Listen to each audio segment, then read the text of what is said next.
then just took that outside pitch to right field. Nice, easy two-strike swat into right field.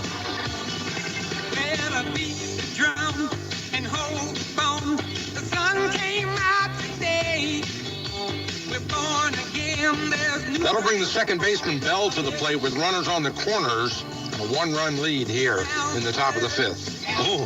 Base hit into left field. That'll score one. The runner comes around second. I can understand the way I feel. Oh, put me in cold. I'm ready to play. Into right field, into the gap. Oh, it's over the fence for a home run. Wow. Megan Gray took that fastball and just drove it over the right center field fence.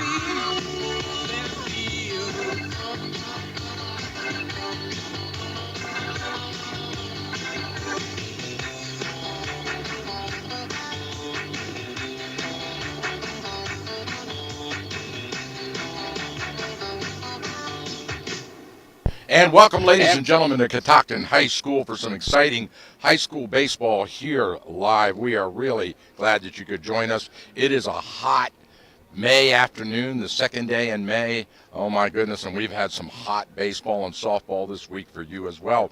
This is Brunswick at Catoctin. Yesterday, Catoctin at Brunswick, back-to-back home and away games. And that was due to some scheduling changes, makeups from back in April when we got all that rain.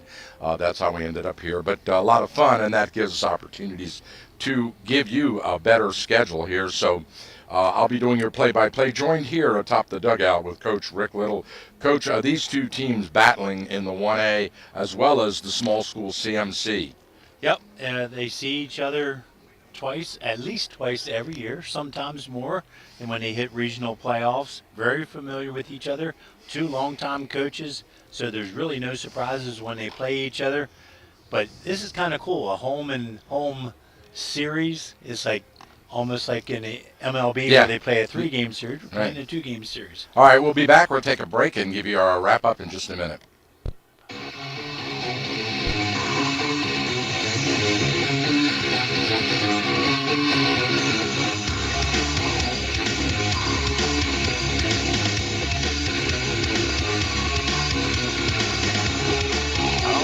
American Legion Post 168 in Thurmont is amazing. Not only do they support local high school sports on the radio, but they have great food, great fun, and they constantly serve our community in so many ways. Check out their Facebook page, American Legion Post 168, to find out about their exciting events. And be sure to say thank you for supporting our local community. And don't you forget to say thank you every time you see them for their selfless sacrifice in military service to our country. Thanks, American Legion Post 168. We salute you.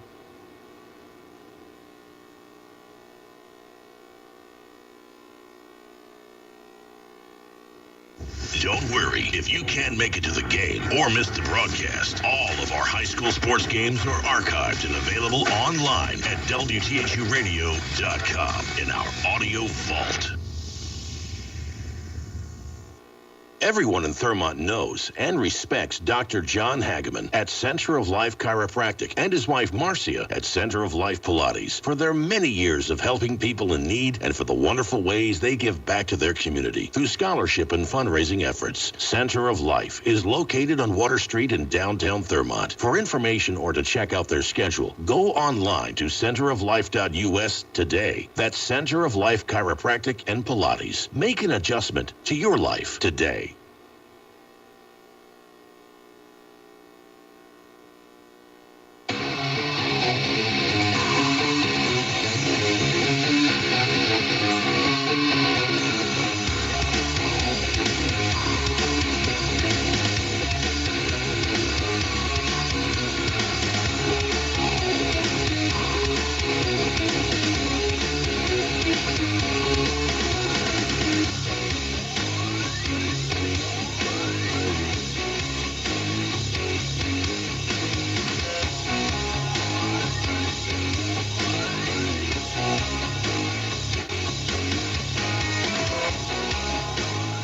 All right, we're back live here, and like I said, beautiful blue skies, little puffy knots of clouds all over the place. Sun is shining, and it is hot. I got to say, probably right around 80 degrees up on top of the dugout here in the full sun.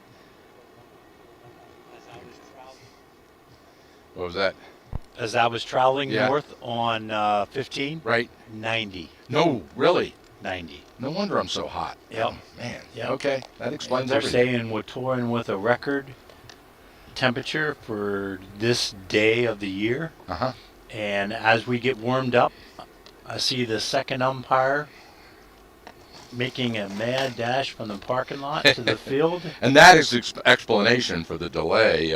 We have it was the umpire, the officials. They had a little trouble getting officials back to back like that. So it wasn't the team or the field or any conditions there that caused us to be in this half-hour delay, but the availability of umpires. There is a shortage of umpires in the league, right? Yeah. They tell us there is. I'm not sure. It might just been a scheduling thing, caught in traffic or at work, and they knew far enough in advance to let all parties involved know, which was nice. So just talk a little bit about these two teams, and they faced each other yesterday, we talked about, and Brunswick pulled out a 3-2 Walk-off. I was talking to one of the assistant coaches prior to the game, and he said that was the 5th walk-off they've been involved in. Wow. Now, he did not say win or lose them all, but Uh-huh. Catoctin's had a lot of hard luck contests. And this year.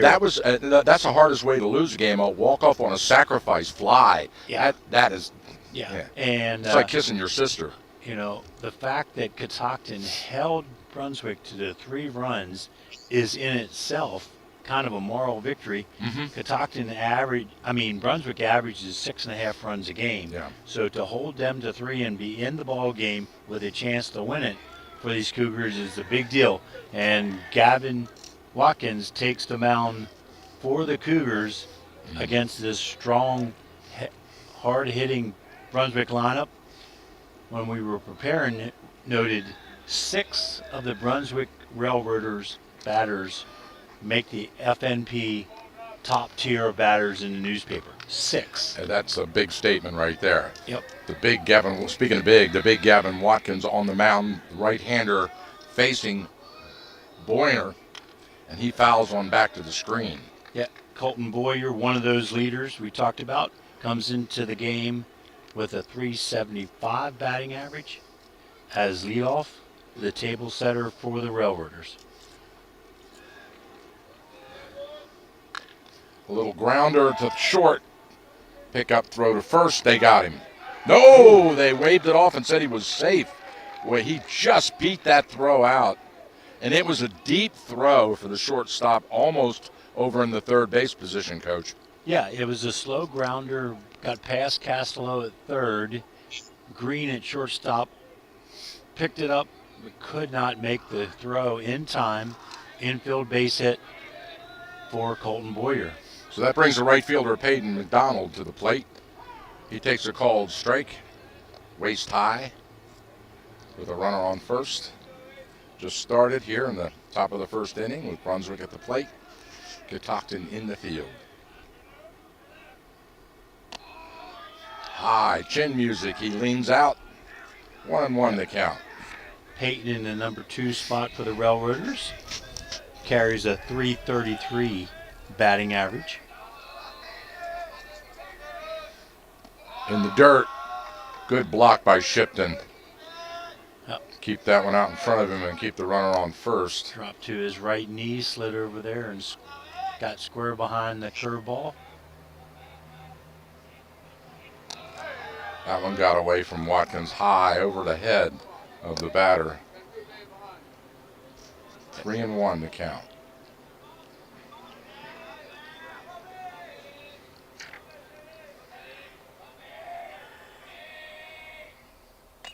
Fouled off. That'll push the count full. Nice pitch there by Gavin. He had to throw one and put it in a good spot. Peyton could only foul it off.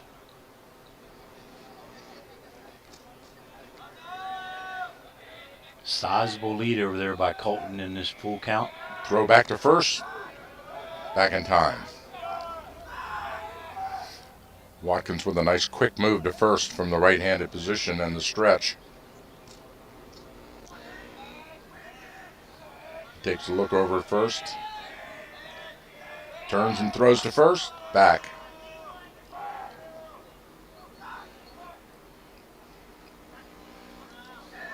Lead-off batter. Boyer getting dirty over on first base. Mom's got to have to pull out the bleach on that. Well hit into the gap, right center. The right fielder drifts over. That one's going past him. The run comes around the third, and they hold him up at third on the cutoff.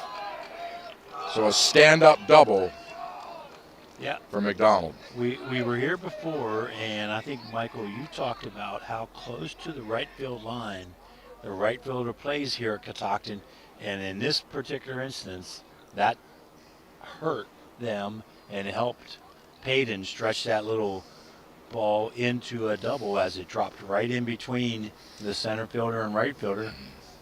Yeah, an easy line drive out if you're positioned correctly, but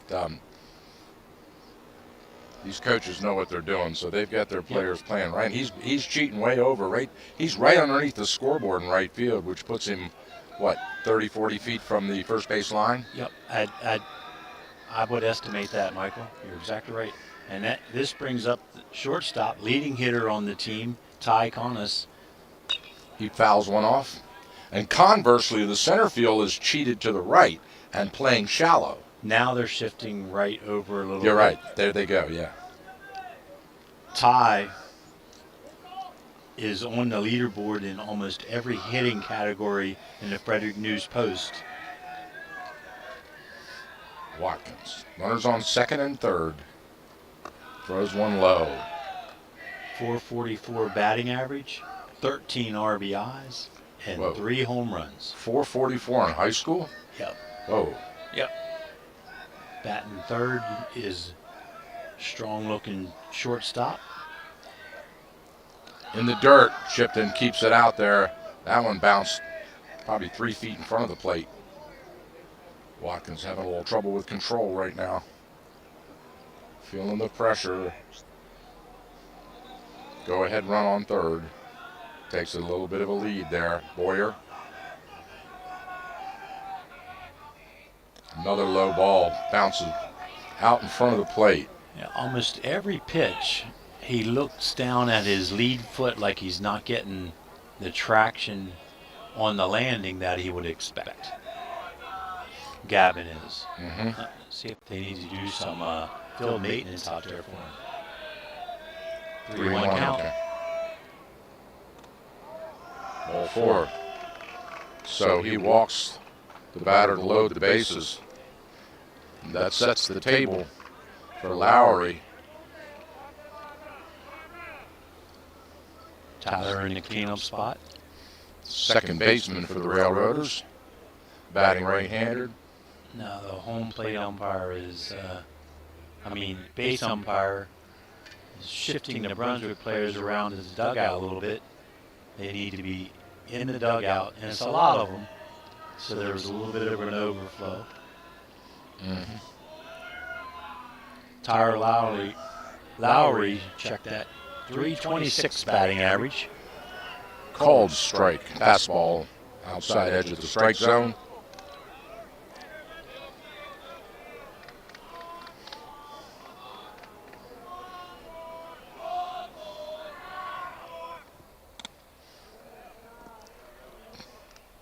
Check swing ball. Foul tip. Oh, foul tip. Okay.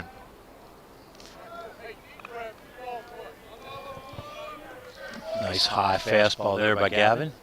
Watkins out in front with 2 strikes on the batter.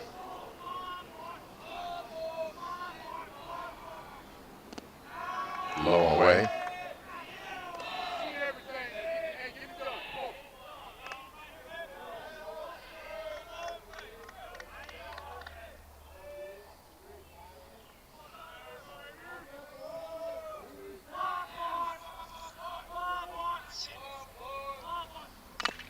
A little chopper to the third baseman. He gloves it, throw home, and it's a bad throw.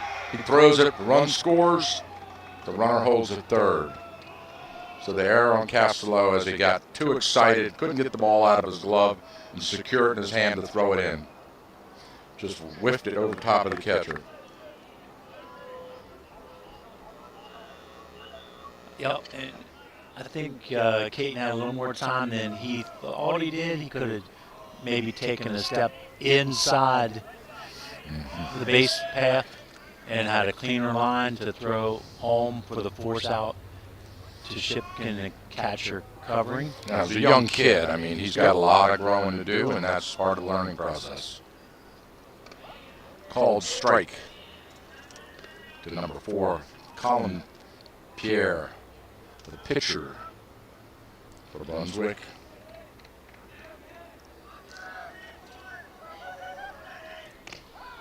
Ooh, beautiful pitch right at the knees, called strike 2. 0-2 the count to his pitching counterpart with bases loaded. No outs. Outside. Ball 1.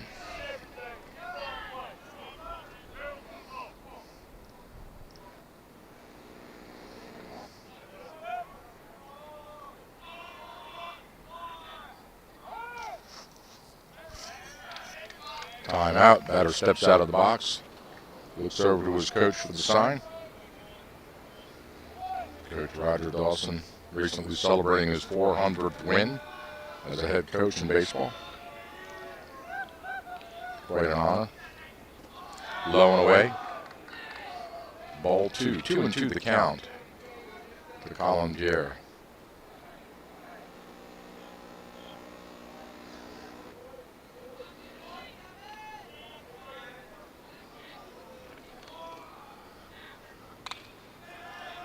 Fouled off out over the Brunswick dugout. Nice piece of hitting there by Colin. Just took that outside pitch and fouled it away to stay alive.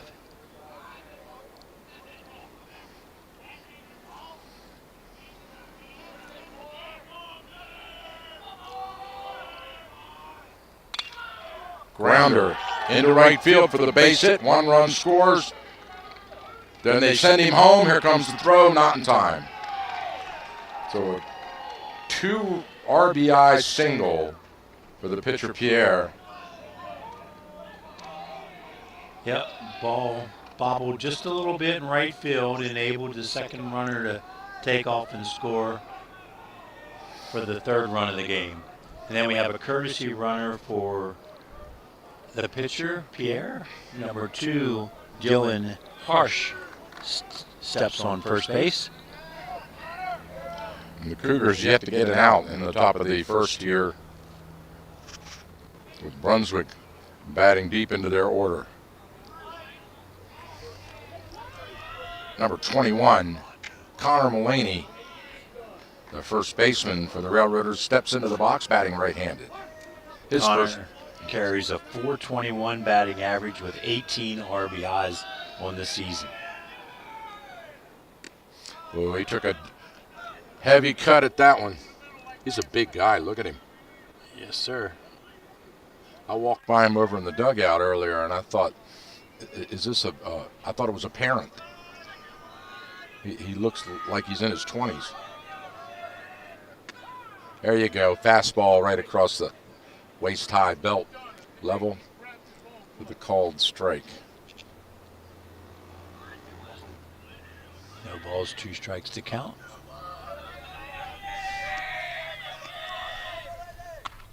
Oh, he just fought it off into the dugout, inside on his hands.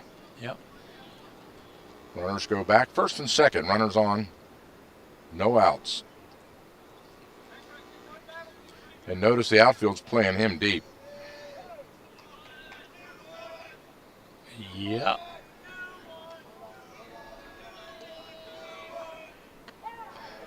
Got him looking. Called strike 3.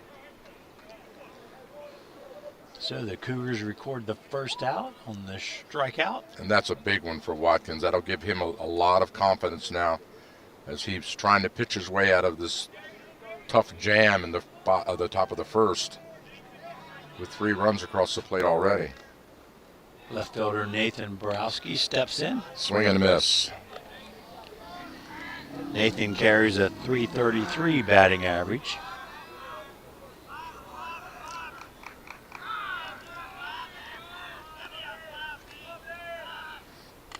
Fouled away. 0-2 the count.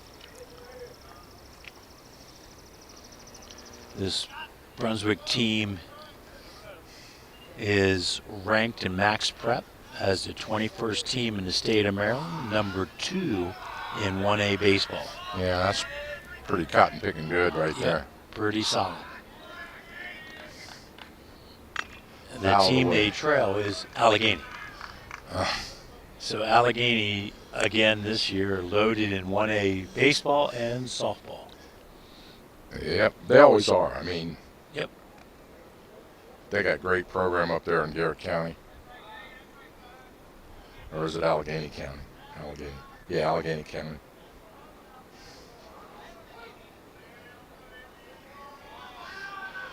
Western Maryland.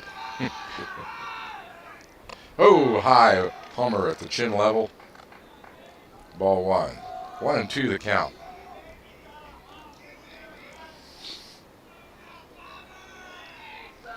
Borowski at the plate. Little off-speed pitch inside. Evens the count at 2 apiece. 1 out. Runners on first and second.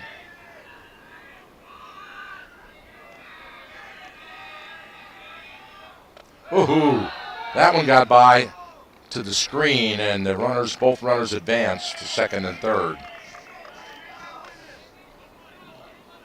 And it moves the count to 2-2.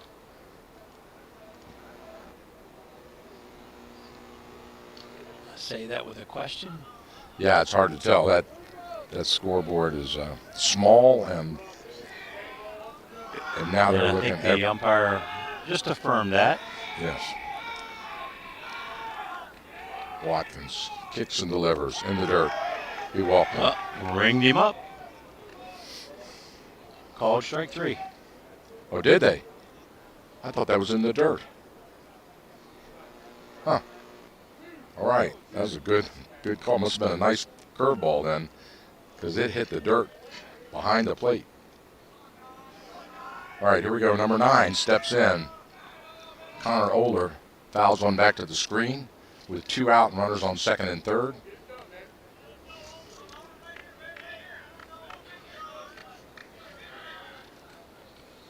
Connor, the Railroaders' third baseman.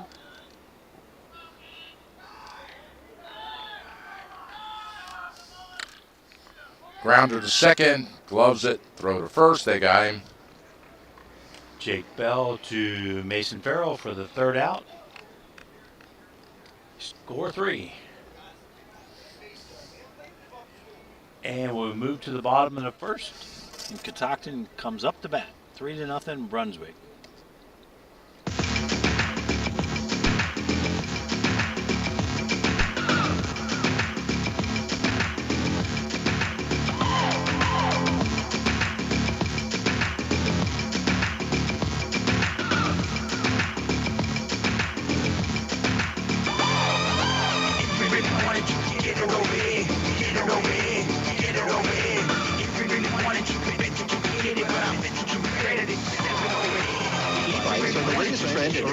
Suburban transportation. Pedal or throttle, exercise or relax. E-bikes are everywhere now in our area. Fredericktown Yamaha Cycle Company is Frederick County's largest supplier of pedal-assisted e-bikes. Fredericktown Yamaha is a supplier of Yamaha, Giant, and Intense electric bikes. From open road to crosstown commutes, mountain bikes, and more. Fredericktown Yamaha specializes in 2 wheels and a motor. Since 1975, located just off Urbana Pike in Frederick. Check out our website at fredericktown.yamaha.com. Fredericktown Yamaha, where the fun begins.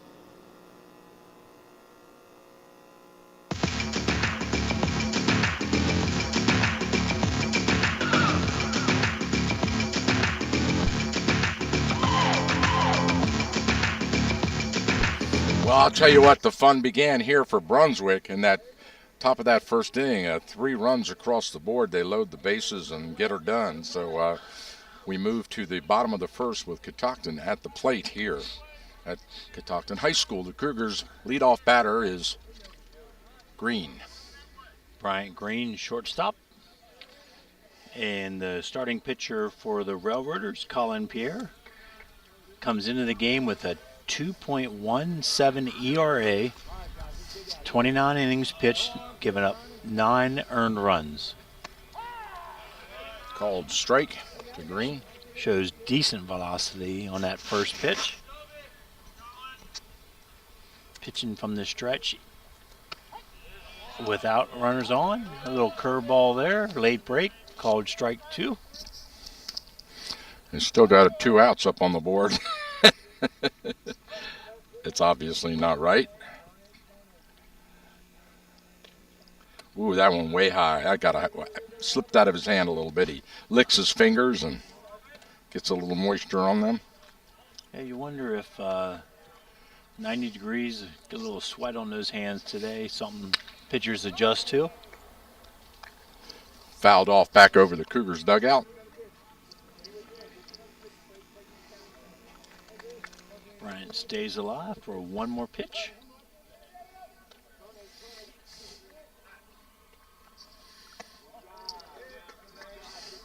Slow High change. off speed pitch. Yep. Hangs high.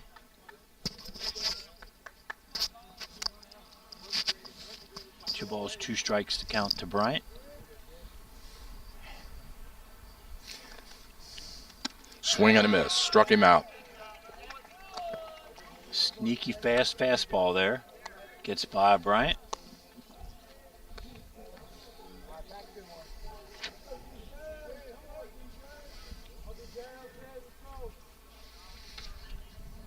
That'll bring Shipton, the catcher, to the plate, batting for the Cougars. Takes one outside for ball 1.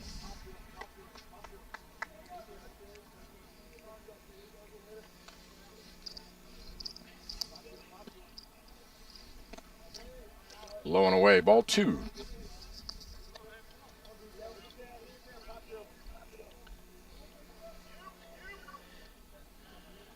Catching for Brunswick, number 16, Sam Verasetta.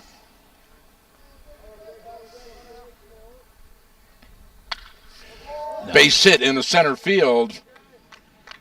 Shipton jumped on that one. Nice line drive right to the center fielder, one hopper.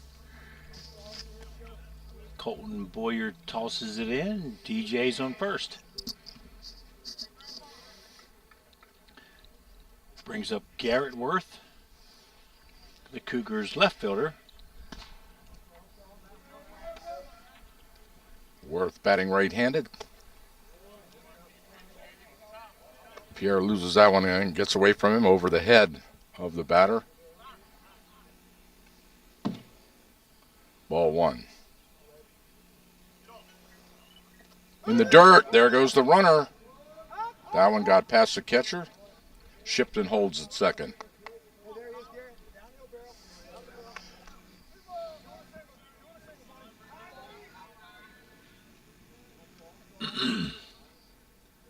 Garrett in a good spot right here. Look for something he can drive. Ball inside. 3-0 the count. Let's see if he green lights him. It's almost like he's pitching around Garrett with first open now. Ball 4, he takes his base.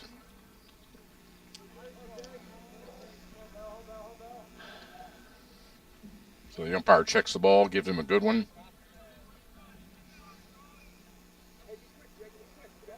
Puts that ball back in his pouch. Signals one out with runners on first and second. The tying run at the plate. Fouled off.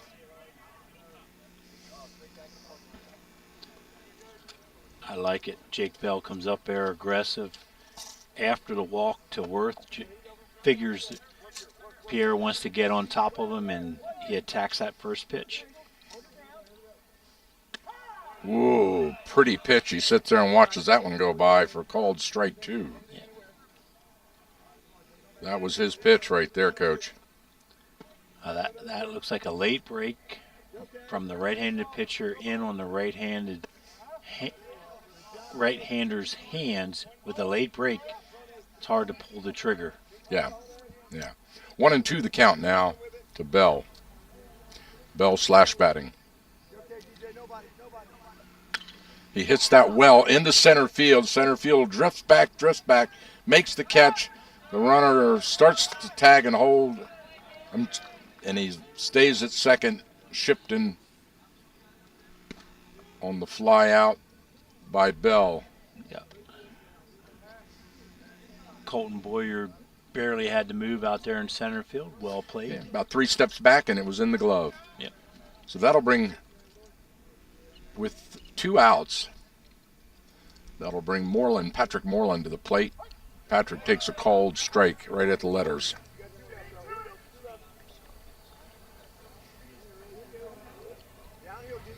Wide stance. Yeah, I was just going to say the same thing. Ball outside, change up. And his hands really up. He chokes up the bat, too. Real wide stance. Almost like he's just going to try to punch it to the right side. And that's what he does. Let's see if it stays in. It's in foul territory, and the right fielder makes the catch for the final out. Yeah, nice play. Before exiting the field of play or a playable ball, right fielder for Brunswick out there, Peyton McDonald with a nice catch for the third out. So the Cougars strand 2 in the bottom of the first. We move to the top of the second with this dangerous Brunswick team coming to the plate after this.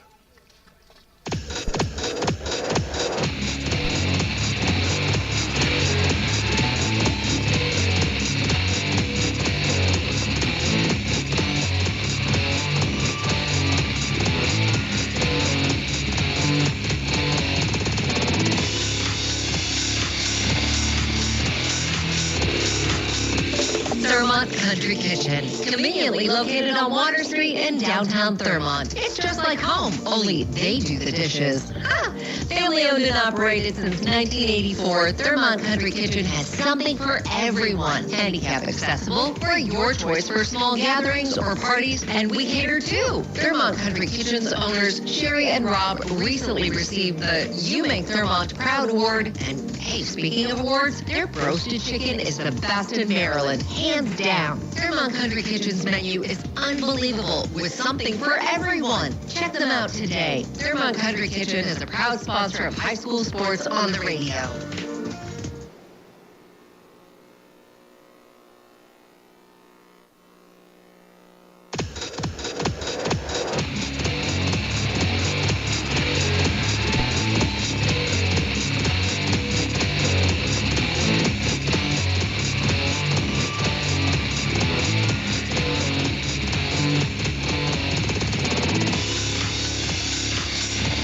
All right, we are back here live at Catoctin High School at the bottom of the first.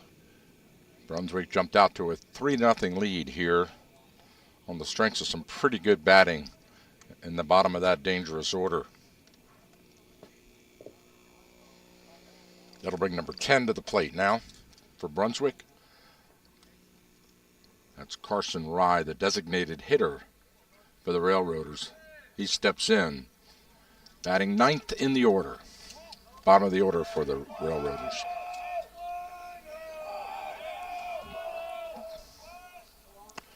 Watkins throws a strike right at him.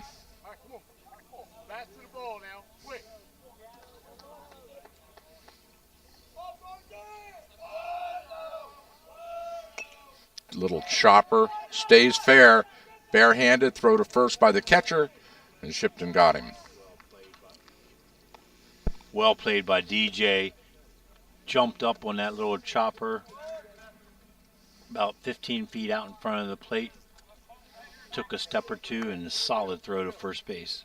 Typically those have a lot of spin on them and they'll go foul, but that one was kind of a knuckleball and it just rolled straight out about 20 feet out and died in the grass.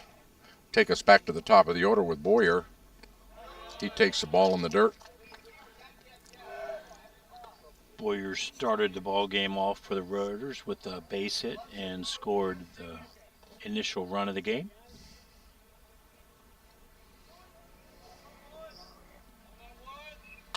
High fly ball into right field. Ooh. The right fielder settles underneath it and makes the catch. High sky out there, not many clouds.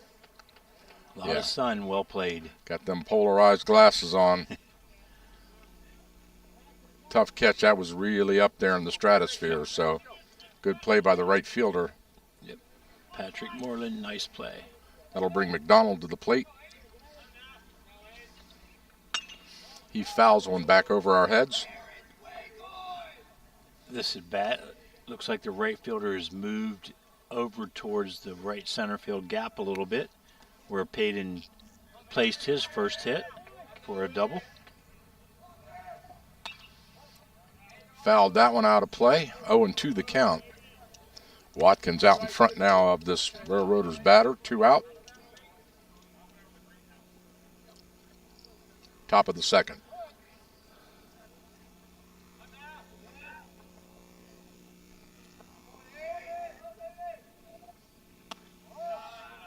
High and inside. McDonald leans out of the way. Ball 1. 1-2 the count to the right fielder for the Railroaders.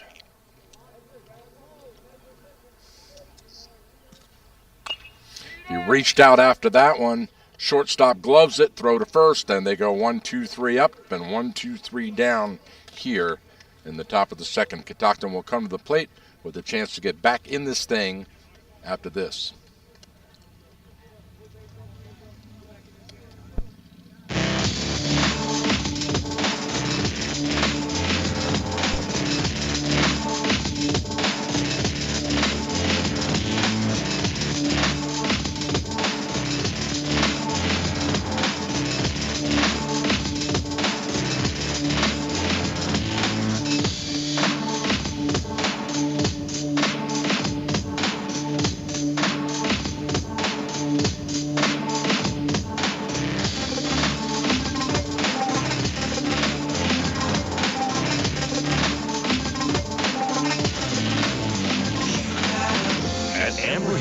Centers. Our goal is to provide you with a customized treatment plan using advanced physical therapy and occupational therapy methods and technology. With offices conveniently located in Thurmont and throughout Frederick County, Amber Hill Therapy Centers specializes in sports injuries and sports rehab, back pain, post-surgical rehab, and more. We accept all major insurance plans. Amber Hill Therapy Centers treats patients of all ages who receive care from our highly skilled therapists and staff. For more information on Amber Hill Therapy Centers, check out our website at amberhillpt.com. Amber Hill Therapy Centers, where the patients come first. Amber Hill Therapy Center is a proud sponsor of Frederick County High School Athletics on the radio.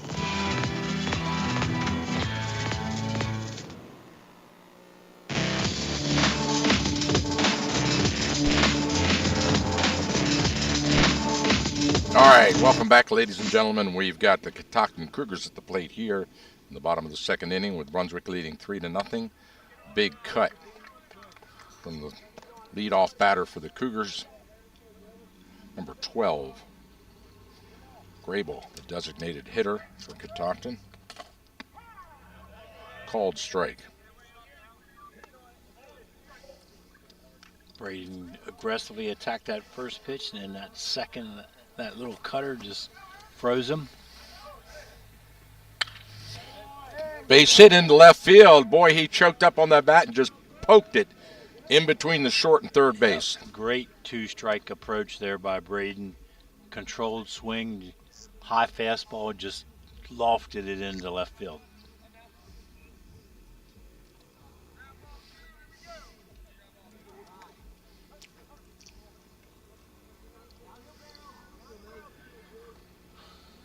First baseman Mason Farrell steps in for the Cougars. Called straight to Farrell.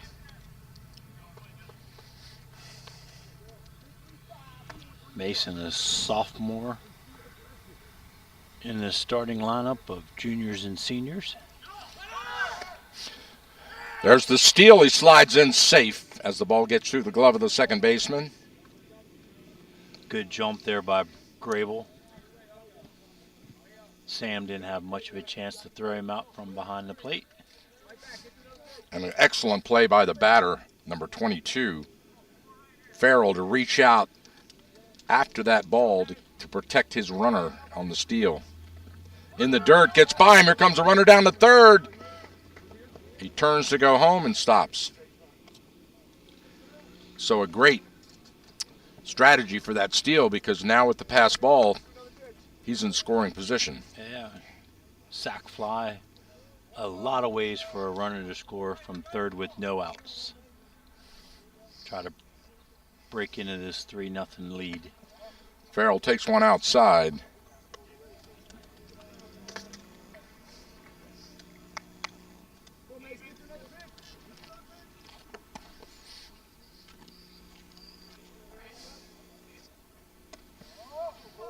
Low and away. 3-2 the count now to Farrell.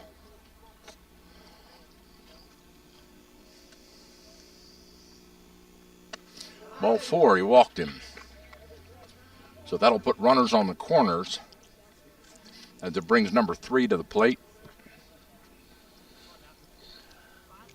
Okay, through the years we've seen a lot of small ball activity in this situation by Coach Franklin and his Cougars.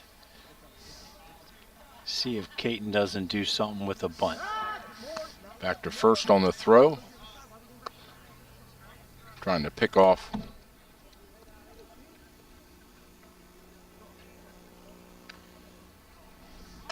Beautiful bunt. Right down, throw home, they got him. So it just didn't push out far enough. Yeah. Got to go down a baseline. That Yeah. went right back to the pitcher. Yeah. The Braden Grable was running on contact. He was kind of caught in the middle. It's a little bunt and run, huh? Yeah.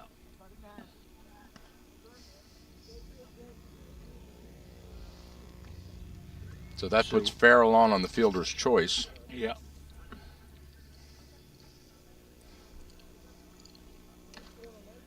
Braden Grable out 1-2 if you're scoring at home. Mason Farrell moves to second, Castello on first.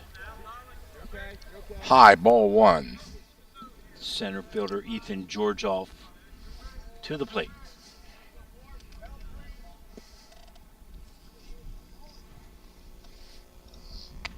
Fouled that one back.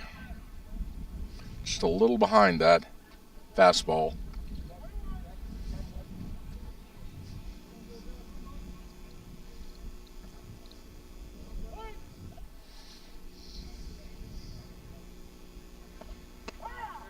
Called strike at the knees. A little delayed 5 p.m. first pitch today. We're underway here in the bottom of the second. Ooh, that was close. Umpire says it's a ball. Yeah, and if you're the pitcher, that's one you want. 2-2 the count. Just off the outside corner like that. 1 out, runners on first and second. Chopper to first base, gloves it, throw to first to the pitcher, and they get him, but the runners advance. So the Cougars not able to capitalize with runs in position and the tying run at the plate. All right. I think. Okay, so Coach Franklin immediately said he missed the base. So they did appeal, and the home plate umpire confirms the out call. All right. So that was 3-1 if you're scoring at home to get Georgioff out. So Farrell the third, Castello to second. Ball inside. So the pitcher was covering first, and the first baseman had to toss the ball to the pitcher, and he was running alongside the runner trying to beat him to the bag. And the contention was that the pitcher didn't step on the bag. First two pitches to Green, called balls. So big spot here for the leadoff hitter, Bryant Green. Runners on second and third and 2 outs. Ahead in the count. Ball inside. That'll move the count to 3-0.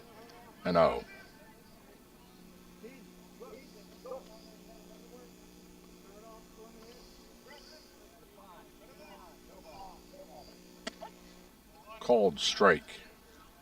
Curveball inside. 3-1. It's go time for Green right here. The Cougars need a base hit. Ball 4. A walk will do. That loads the bases and brings Shipton, the catcher, to the plate. DJ a solid base hit, his first at bat in the first inning. I'm sure he would love to see the same thing at this at bat.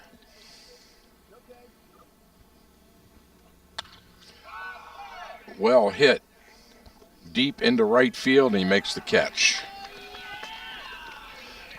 So that strands 2 runners and ends the inning, and once again the Cougars unable to push runs across the plate.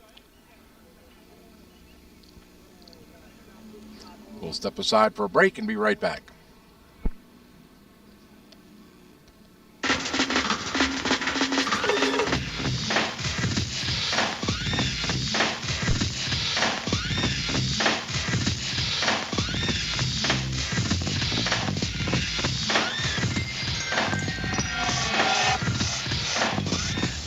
Getting ready to take on spring? Make your first move with the reliable performance and power of Steel battery tools. From hedge trimmers and mowers to string trimmers and more, save on select Steel battery tools. Right now, save $50 on the RMA 460V lawnmower battery set. Real Steel. Find yours at steeldealers.com. With AK30 battery and L101 charger. Offer valid for a limited time only while supplies last. See participating dealer for details.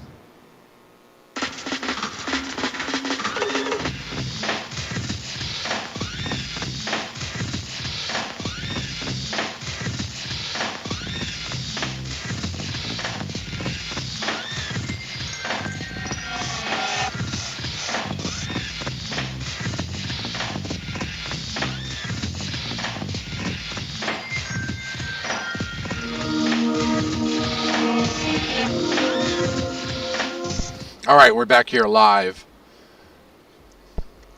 Top of the 4th inning with the Railroaders coming to the plate for their at-bat, leading 3-0. Big rally in the top of the first, and kind of silent ever since then as they went 3 up and 3 down in their last at-bat. And the Cougars have stranded 5 runners through the first 2 innings. 2 in the first and loaded there in the second inning. Be right back in this ball game.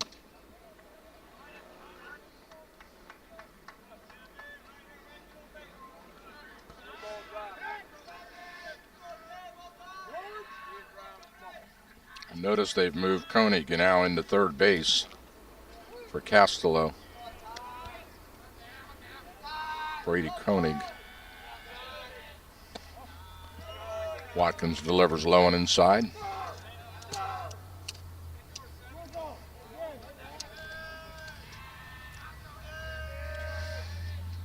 Again, low and inside.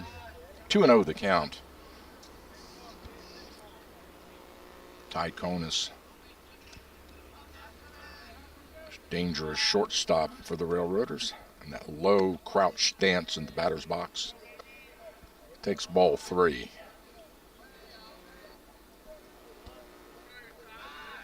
Ty walked his first at bat. He may walk his second. Third run. There's a strike. Nice off-speed pitch right across the plate. And he's taken all the way. He'll swing on this one. High and inside, ball 4. Back-to-back walks for the shortstop. As he trots down to first. So defensive change, Brady Koenig, third base for the Cougars. And that brings Tyler Lowry to the plate with a runner on first. Throw back to first, not in time. Tyler in his first at bat. Ground ball back to the Cougars' third baseman with bases loaded. But the ball was thrown past the catcher. So he was on an E5. Fouled off into the parking lot. 1-1 the count. Barrel it up, man. All you gotta do is barrel it up.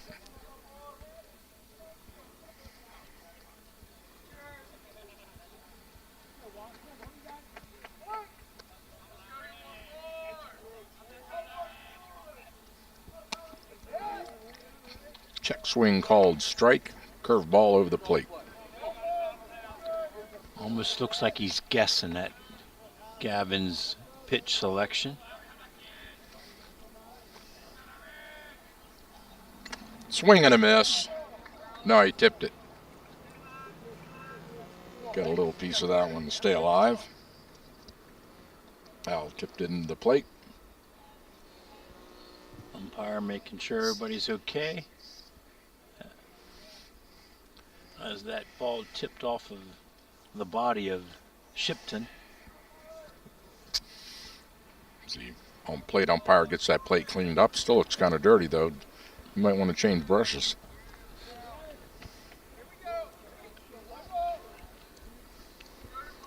Well, to tell Coach Franklin he needs to spray paint that home plate.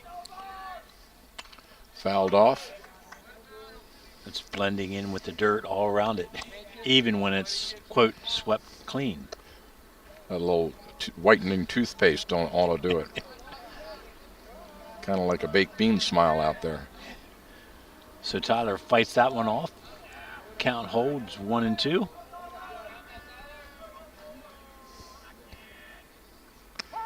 Beautiful curveball. Had him looking all the way. Didn't even see it coming. Called strike 3. Good battle there, won by pitcher Gavin Watkins.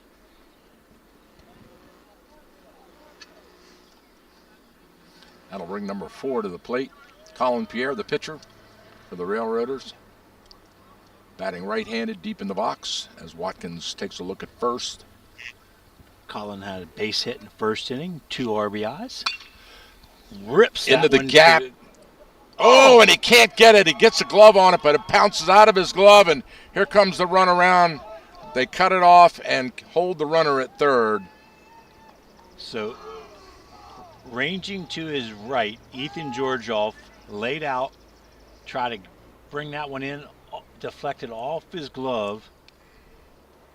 Great effort out there by Ethan, but we'll give Colin a double.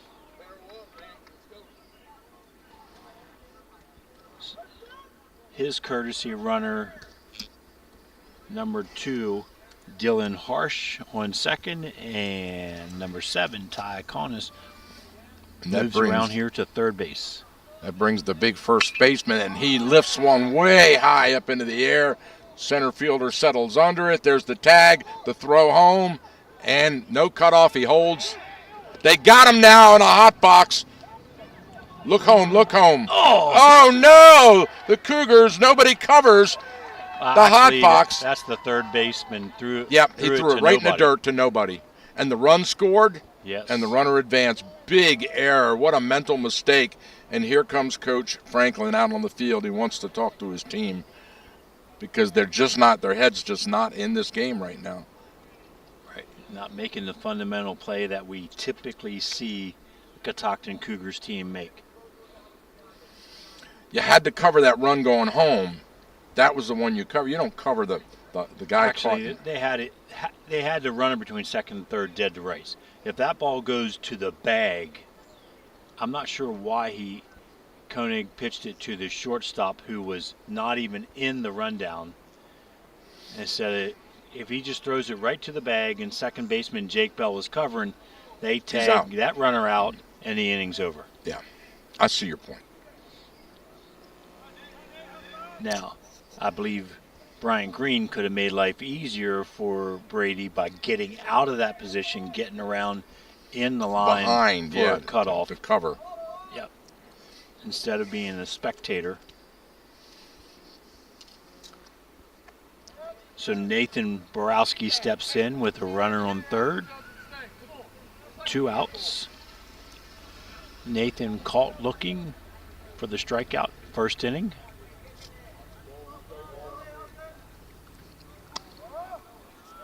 Borowski takes the ball, 1-1 the count. 2 out, runners on third.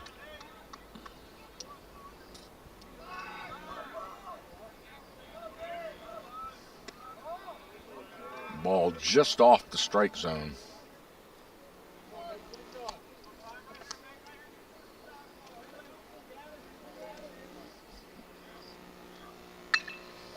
Base hit up the third base line, scores the run, RBI single. He'll hold it first. Solid line drive down the third base line for Nathan. Scores Colin Pierre's runner. Dylan Harsh.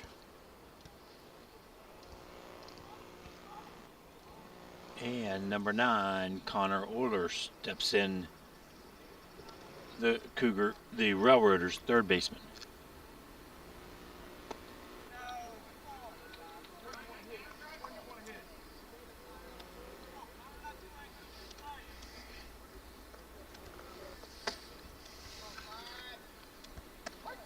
Called strike at the knees. Yeah. 1-2 the count. 5 runs here by Brunswick in these first 3 innings. There goes the runner. Shipton loses the ball out of his hand. Coming out of his glove, it just went right out of his hand behind him. Yeah, really, Gavin has pitched better. He has deserved better results than these 5 runs in 3 innings. Agreed. Just not getting the typical support behind him. Yeah. These two teams played each other yesterday, so perhaps fatigue may be a factor as we end the regular season this week. A lot of baseball on the schedule for these guys. Ball outside. Most of the runs coming in on good solid batting and a couple of mental mistakes by the Cougars. Count runs to full for Connor. And he loses. In the dirt, ball 4.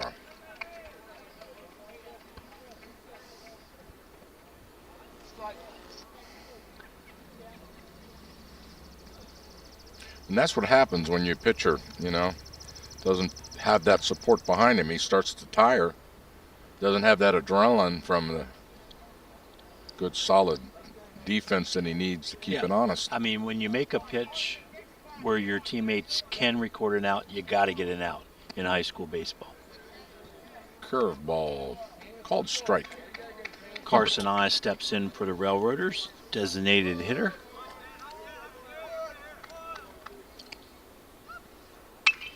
He punches that one foul down the left field line. Carson jumped all over that inside fastball. Took it out over the trailer here, out over left field. Eye down, and 0-2 in the count, and Coach Dawson tells him, you got to protect. Got to protect.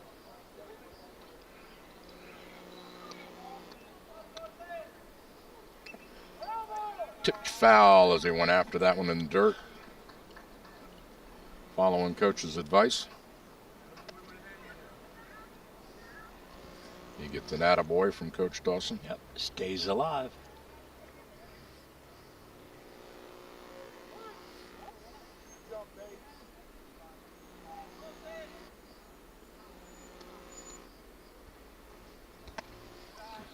Ducks underneath that fastball, head high. 1-2 the count.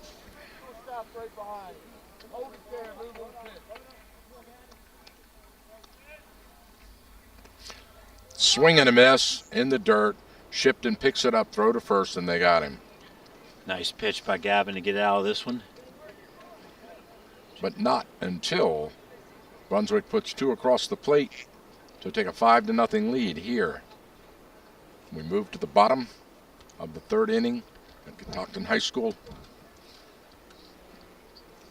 And Coach Franklin, look at this. He's got his team all huddled up in front of the dugout, and he's talking to them. He's coaching them up. Telling them what they got to do to get back in this thing here. Let me tell you, what we got to do is tell you about our great sponsors. Amber Hill Physical Therapy, American Legion Post 168, Center of Life Chiropractic, L. Smith and Kathy Miller at J&B Real Estate in Thurmont, Fredericktown Yamaha, and Thurmont Country Kitchen. Thank you for sponsoring this game. And I had a cute little call with Kathy Miller from J&B Real Estate. She says, tell them that our real estate team can hit one out of the park. She knows her baseball, does she? I said, yes, I will, Kathy. Thank you for sponsoring. We'll be right back.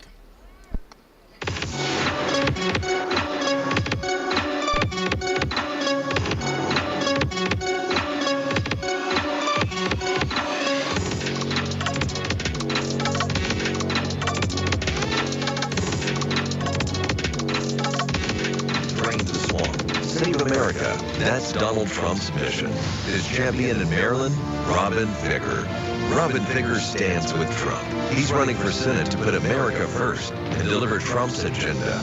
Outsider, disruptor, our conservative fighter. He'll stand with Trump to finish the wall, end the invasion, and bring good jobs to Maryland. I'm Robin Ficker, candidate for the United States Senate, and I approve this message. Paid for by Robin Ficker for U.S. Senate.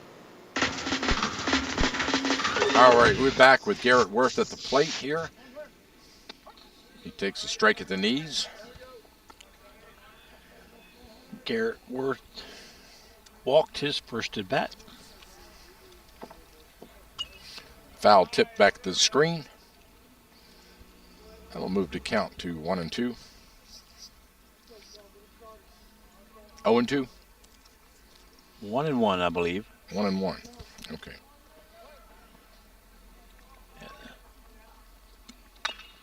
Little chopper to the shortstop. He gloves it. Throw to first. And they got him on the stretch. Oh. Another great defensive play. He we'll pull off. You think he was off? Home plate umpire. There goes Franklin out there to challenge it again. Yeah, I think first base might have got pulled off the base. Yep.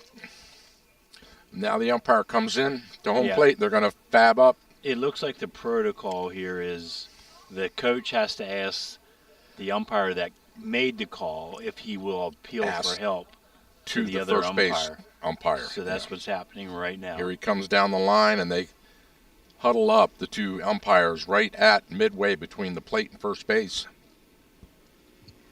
Yeah, home plate's saying here comes Dawson out of his dugout. Now Dawson's arguing his point. It's hard to reverse a call like that, but well, actually, the home plate umpire has a great angle to see if the foot came off the base, whereas the base umpire, if he's not positioned appropriately out into the field of play, he can't see that. All right, let's see. Safe. Safe is the call. So we'll have to score that in error on the errant throw from the shortstop. That puts Garrett on first base. Now, Coach Dawson back out in the umpire's face, both of them, pleading his case, pointing at the ground, and arguing vehemently against the call. I mean, this is a call that you see quite frequently in high school baseball because of only having the two umpires. Mm-hmm. You just can't be everywhere. And I thought I saw the home plate umpire signal like this, like he was off by 3 to 4 inches. So and he it had the wasn't angle. close. Base hit into the right center gap. Here comes the runner turning around. He's going for 3 to pick it up, to throw into the cutoff, and he holds Worth a single by The Cougars batter pushes Worth around to third base. Jake Bell, first pitch swinging, drives that ball into the right center field gap. Actually well played by the center fielder from Brunswick, Colton Boyer, to hold Jake to a single. As you said, Garrett round all the way to third. So with nobody out, we have runners on the corner. Patrick Moreland up to bat. Throw to first, back in time. Last time in this situation, they bunted, and Brunswick got the out, trying to run home. Fouled up, and it's playable. The catcher settles under it and makes the catch in foul territory. Nice play by the catcher, getting out from underneath that. Got that headgear off fast and hustled over near the Cougars dugout right in front of the press box. Yep. First for Osso. Sam catching for the Railroaders. And that brings up Braden Grable. Braden base hit his first at bat. Grable, the designated hitter. One out, runners on the corners. The pitch out. Ball one.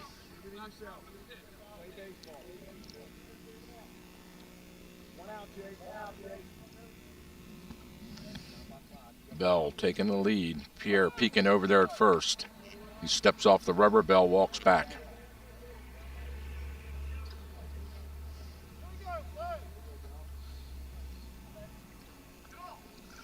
Ooh.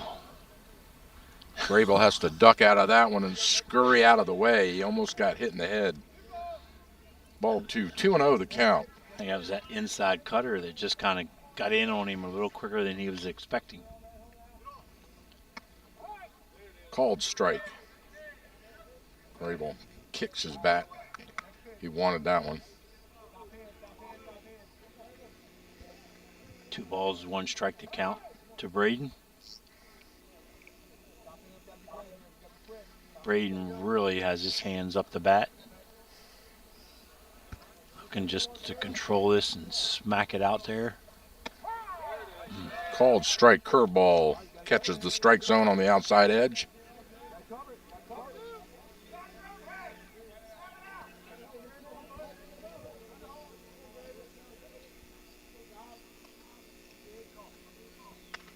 Fouled away. Staying alive.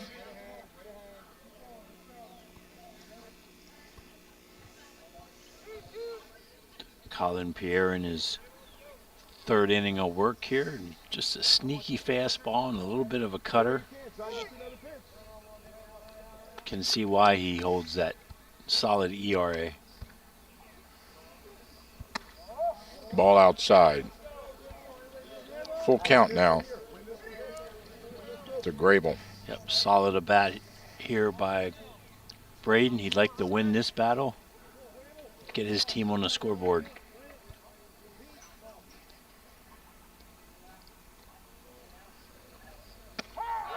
Oh, he got him looking. Boy, he leaned out and watched that one go by for the called strike. And Grable trots back to the dugout. And Pierre rings up a K.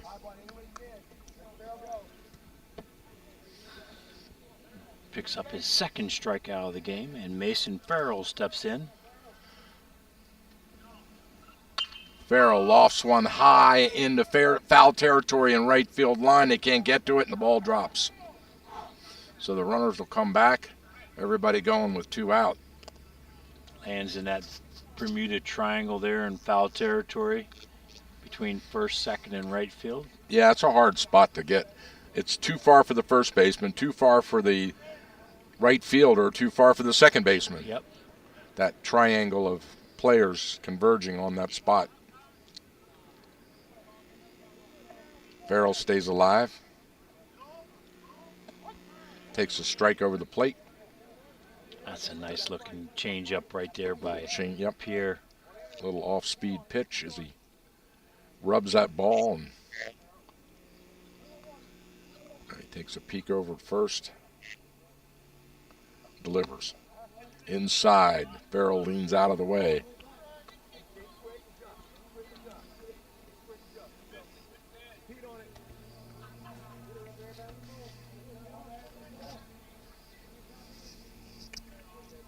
Here goes the runner. A hit down to third. Oh, and it's a fair ball.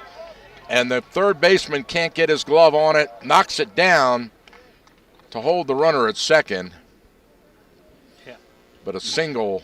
A nice place by Connor just to keep that ball in the infield. It plates Garrett Worth for the first run of the game. Yeah, he Jake doesn't Bell knock that up to down. That scores the run. So that's a big defense. Brunswick, very impressive defensively here. Yep. Jake Bell up to second, and Mason Farrell the RBI single. Ball outside. Brady Koenig batting.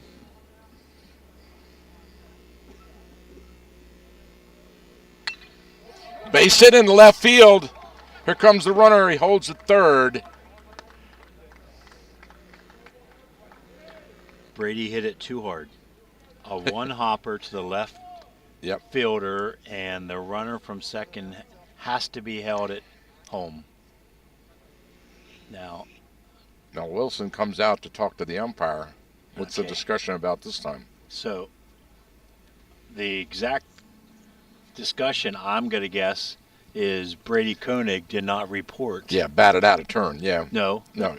He pinch hitted for Castello. Correct. So did he report, or did the coach report him to the home plate umpire? That has to happen. Yep. Yep, that's it. He didn't report. So it looks like it's going to be the final out of the inning.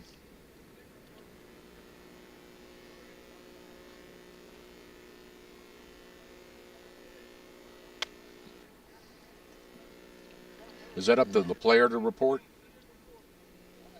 Personally, I would not leave it up to the player to report. Yeah. Because what happened is Brady came in defensively.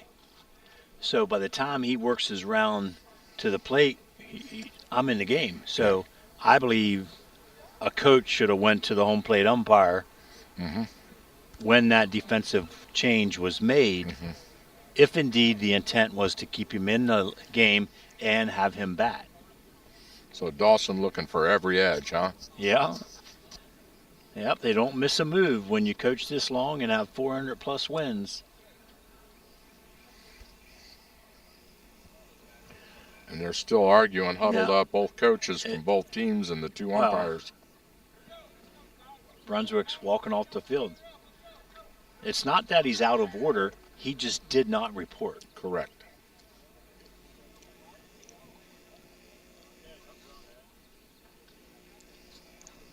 So instead of a base hit, if you're scoring at home, he's going to be recorded as an unassisted out to the pitcher for the third out of the inning.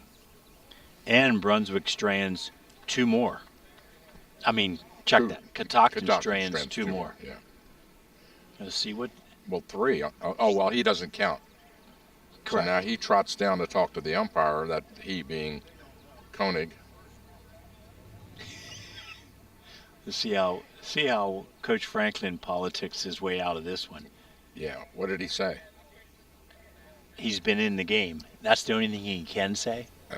But again, if he doesn't report,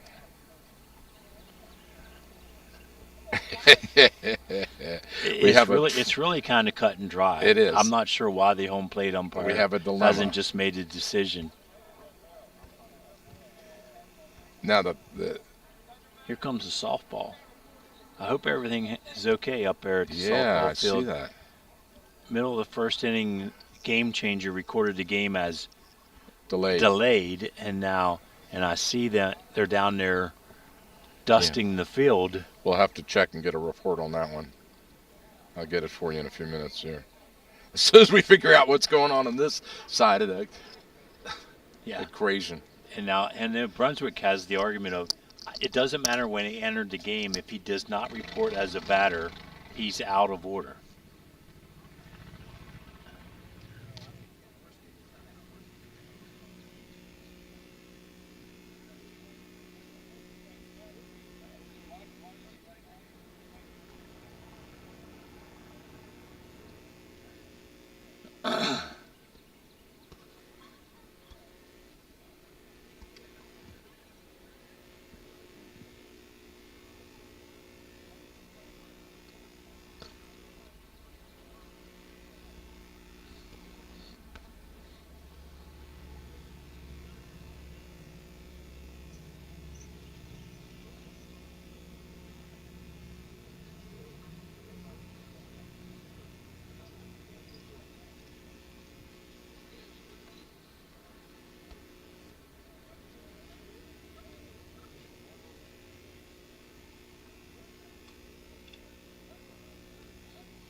Well, I didn't get the skinny on the softball, but I got it on the controversy here at this field. The player cannot be out. At the very worst that can happen is the coach gets confined to the bench. We'll see. I'm not sure I agree with that. That's an illegal substitution. The coach is sanctioned to the bench, but the player is a rostered player, so he stays on the field. So now they're bringing him off. So I say that is not what the ruling is. If he does not report, he's Here batting comes out Franklin.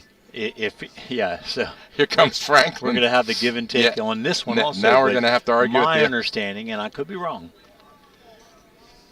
is he did not report. Yeah. He's out of order. Yeah. Even though he did bat in the right spot for Castello, he himself never reported. So Castello was the batter of record. But Coach Franklin said these words. He said, "This is not Little League. There are no illegal substitutions." It's not an illegal substitution. It's batting out of order, which records the out. And they're reading the rule book to him right now. Okay. Well, we'll hold tight. We can take a break. I'm not going to record anything yet for Brady. I'd love to give him a hit, bases loaded, but we're changing sides. He's taking his batter's helmet off, so that's it. It's over. So, looks like Koenig is out. The inning is over. The side is retired, and the Cougars come out on the field. So, we'll take a break as they warm up. After a little bit of controversy here, we'll also find out what happened with the softball as well. We'll be right back. Hey.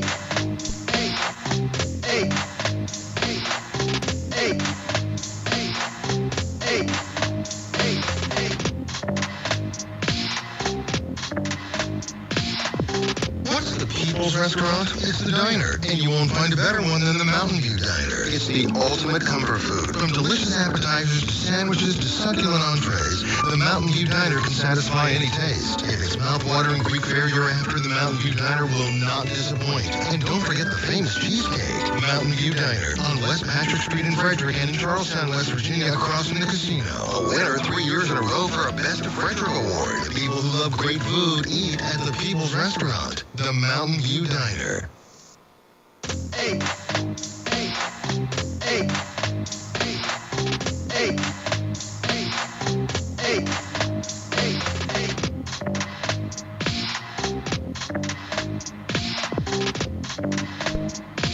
All right, we are back here live. The controversy continues as Franklin is still out there arguing his case.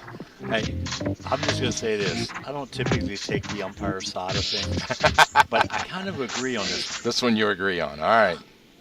Well, we got you on record there, Coach.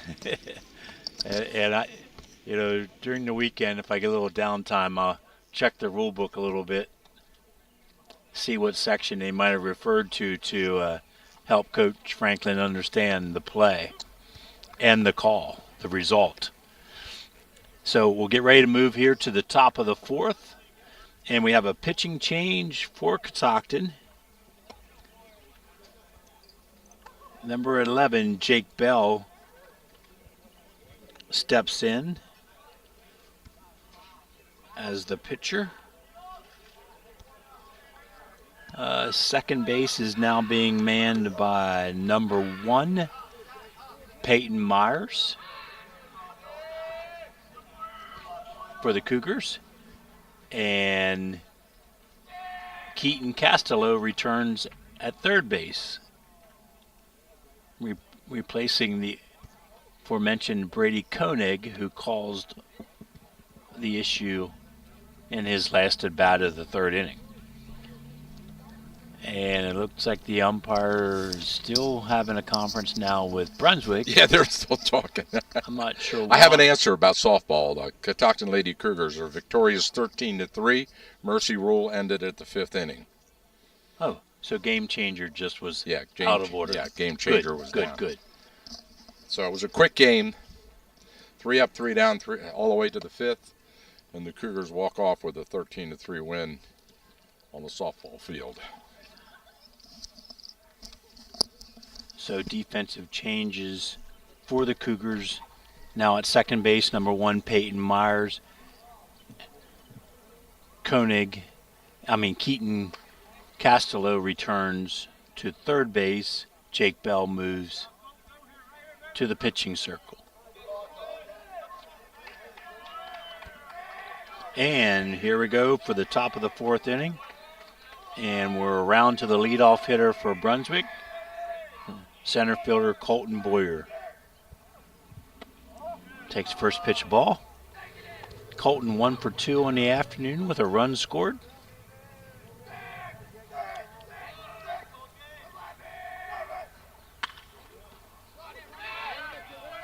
Ground ball to shortstop. Brian Green gloves it, fires to first, 1 out.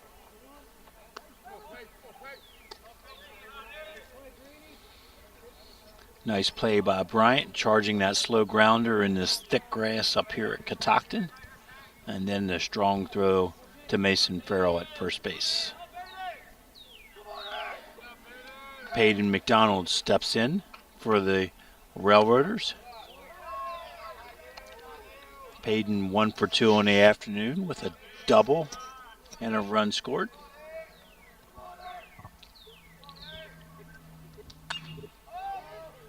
Fly ball to right center field. Right fielder ranges over and gloves it.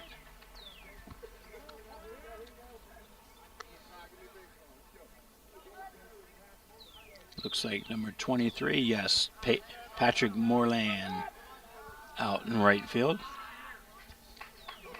So F9 scoring at home, and that brings up shortstop Ty Connis for the Railroaders. Ty has walked in both his previous at-bats and scored each time.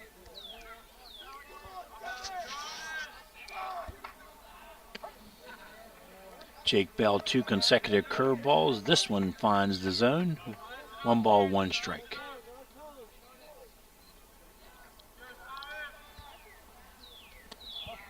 And that curveball drops outside. Ball 2.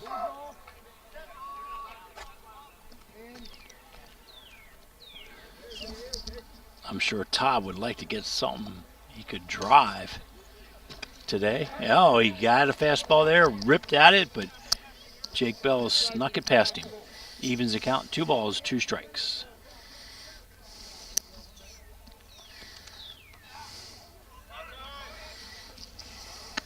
Ooh, got him looking. Ball breaks over the inside corner. Called strike 3, 3 up, 3 down for relief pitcher Jake Bell and the Cougars. And we move to the bottom of the 4th, 5-1. Brunswick in front.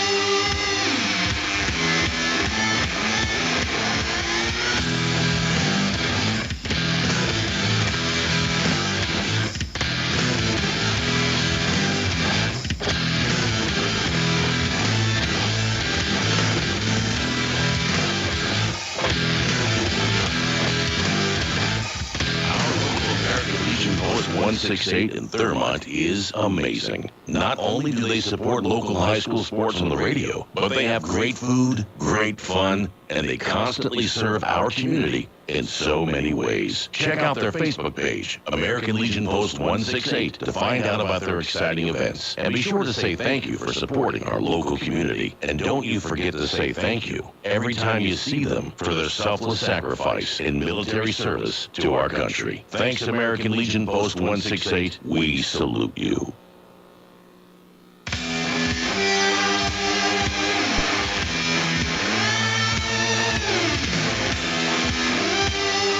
All right, we're back here live at Catoctin High School. We're in the bottom of the 4th inning. The Cougars come to the plate down by 4, 5-1. Brunswick on top. After a little drama there in the previous inning about a failure to report. That's how I would refer to it, not illegal substitution. because Koenig was on the scorecard, so he's a legal player. He just did not report when he stepped into the batter's box. Mm-hmm.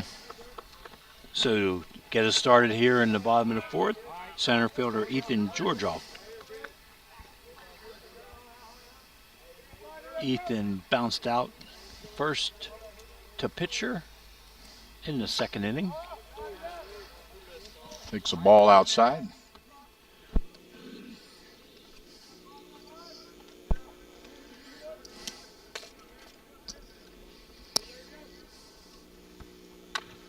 Little chopper hits the plate, bounces out right in front. Pitcher gloves it, throw to first. They got him. Colin Pierre defending his position well, quickly off the mound. Pick up that bouncer and easily throw Ethan out at first base.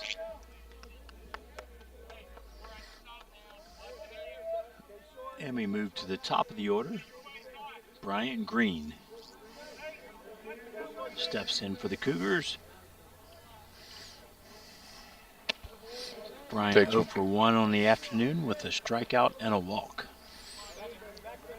Takes one chin high for a ball. Batting left-handed. Up high in the batter's box. High fly ball into foul territory and out of play.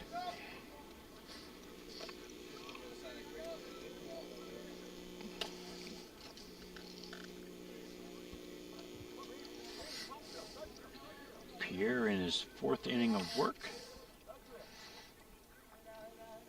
Getting himself into and out of trouble through the first 3 innings, stranding 7 runners. Wow. And that doesn't tell the whole picture, does it? Green fouls that one off.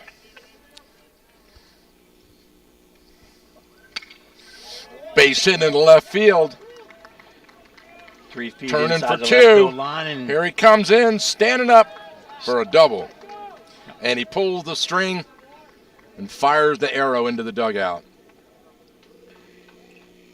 took that curveball and lofted it over the third baseman's head, about 4 feet inside the left field line. Jogs in for the double. And it brings up catcher DJ Shipton. Shipton 1 for 2 on the afternoon. In the dirt, trapped by the glove of the catcher.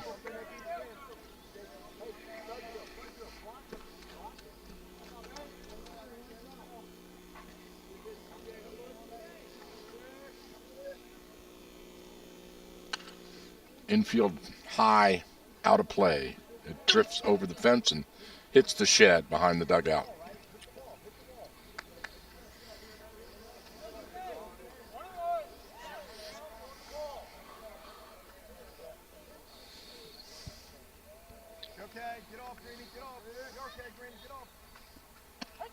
Oh, beautiful pitch. Off speed right over the plate. Got him looking. 1-2 the count now to Shipton. 1 out, runner on second. Shipton goes after that one, chops it to the third baseman. He picks it up, throw to first. We got him. Connor Other nice play at third base. Takes his time, sets his feet, and guns to first. Okay, this third baseman's had an impressive day. Defensively, nothing's gotten by him. He just vacuums up everything comes near him.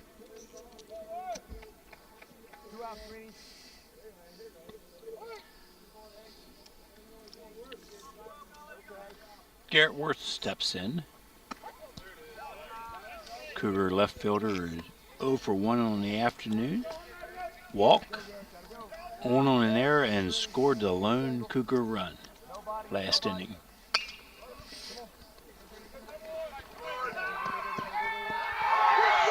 And Whoa. they got him. What a play, shortstop. Yep. Ranging to his left, all the way behind the bag, sets his feet out in the outfield grass, and guns the throw to first for the out. The third out. Very impressive defensive inning for this Brunswick Railroaders team to squelched that Cougars mini rally there with a double leadoff double. Showing why they have a 15-2 record, and they only allow 2.6 runs per game by their opponents. So they're right on schedule. Strong ball club by Coach Roger Dawson this season. And we'll go right on schedule to a break after this.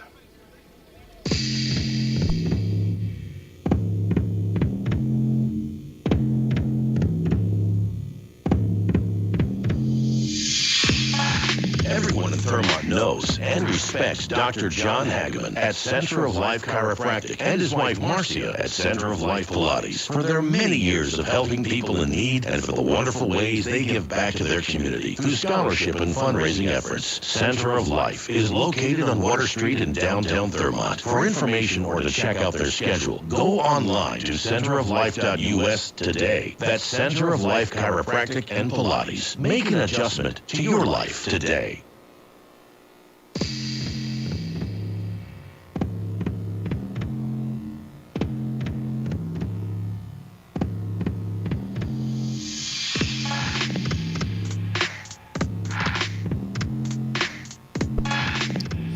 All right, we are back live. Coach Dawson out there working the referees again, giving them an earful right now. Pats one on the shoulder and shakes his hand, shakes the other one's hand. Kind of very diplomatic. Hey, working the umpires like a basketball Yeah. coach does. Yeah. I don't know what that conversation was about. It could have been the continued. I think it was. Calls. I just had this intuitive feeling that he was just following up to make sure that he was making his point without being too. But he won that argument. Yeah, but sometimes when you win an argument, you just move on. You don't even revisit it. Well, you get there. Sometimes it's might be a little more than. Yeah. So here we go. The Top argument of the involved. fourth. Second baseman Tyler Lowry steps in for the Rotors. Jake Bell in his second inning of relief for the Cougars on the mound. The ball outside. Tyler 0 for 2 on the afternoon. Caught looking and on base. Arrow on the third baseman. Right field. Patrick Moreland plays it well. Sun glistening off his sunglasses. He kind of ran around that one, didn't he? Yep. F9, you're scoring at home. And pitcher Colin Pierre steps in. Colin, big afternoon so far. 2 for 2, a single, a double, 1 run scored, and 2 RBIs. And as a pitcher, holding the Cougars to 1 run through 4 innings. Ball too low. 2-0 the count.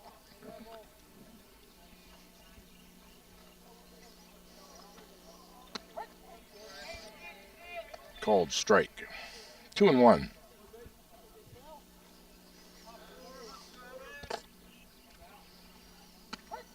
Nice. Kind of a off-speed pitch there by Bell. Working that inside corner. Moves the count to 2-2. Fouled off. Jake staying on the inner half of the plate against Colin. Colin fights that one off. Hold the count at 2-2. Ooh, that one was high. Chin level as Pierre backs out of the way and does a little happy dance. Full count. Grounder to first, he gloves it and steps on the bag for the out. Yeah, Mason, nice play. That ball took kind of a weird hop off the edge of the grass. Mason was able to hang with it, get down on the ground, and bring it in. Tracked on it all the way. That'll bring the big the big first baseman to the plate. As he gets his sign from the coach. Number 21, Connor Mullaney, steps in. Colin 0 for 2 on the afternoon. Strike out and fly out to center field.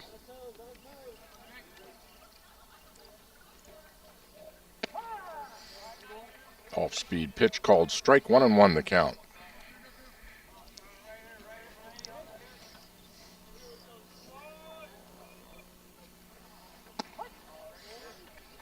Got him looking again. Mullaney. He struck out, didn't he, earlier?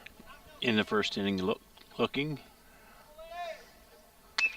This one hops it, bad hop, but he pulls it down, gloves it, and throws to first. What a recovery by the shortstop for the Cougars. Yeah. He hits it with his glove and bops up in the air and bare hands it, sets his feet. Brian Green with a strong throw to Mason Farrell for the third out. 3 up, 3 down. The Railroaders go in the 5th. We'll be right back after this break.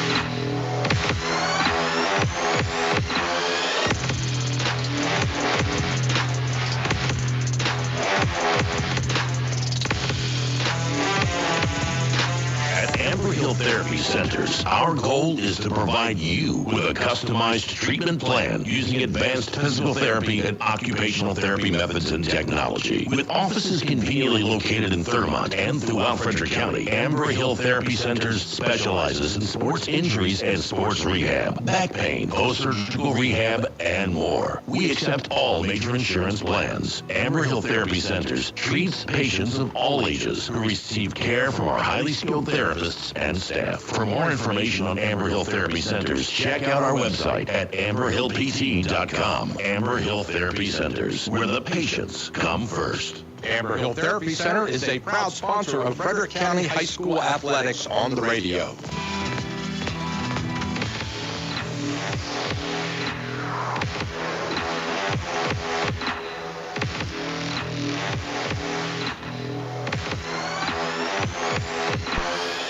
All right, welcome back. So the Cougars, with only 3 at-bats left in this game, down by 4 runs, need to get at least 1 or 2 back here. You know, they're just hanging around 5-1. I just don't get the sense they're out of the game. And with that base hit, that gets it started right there. First pitch leadoff, ripped to left center. Jake, 2 for 3 on the afternoon with that solid base hit. So Bell, with a really good defensive play to end the inning, comes to the plate.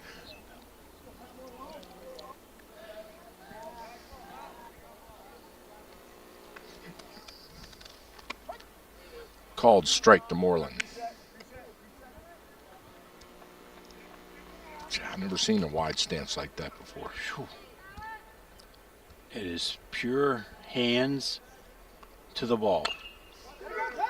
A really bad chopper. They glove, they try to turn to, and they do a fabulous scoop by the first baseman. Yeah, high chopper. Second baseman Tyler Lowry got to it quickly. Underhand throw to shortstop Ty Connis. Strong throw in the dirt to first baseman Connor Mullaney, and he pulled it out. Double play. Scooped it right out for the double play, and I'm telling you, whew, that says it all right there. Yep. And boy, that does huge for Colin Pierre in the pitch count. I'm not keeping it. Yeah. But I'd feel safe to say the batters he's faced, there's be really hard pressed for him to go all 7. So Grable takes one high and away for ball 1. And, you know, if the Cougars can just hang around and get to the reliever, you always feel like you have a chance.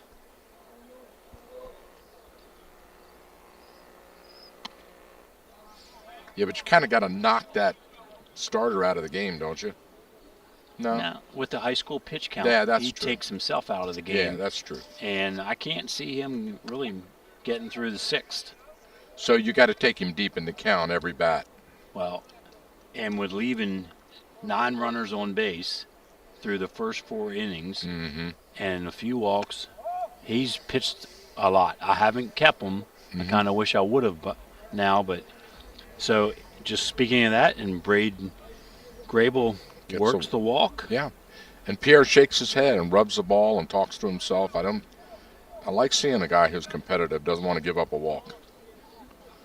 You're not happy. Yeah, about when you're up 5-1 late in the game, you don't want to walk players, especially when you have 2 outs and you're working towards the middle, bottom of the lineup. Mason Ferris steps in and swings at that first pitch. Mason's 1 for 1 on the afternoon, a walk and a base hit. And the lone RBI.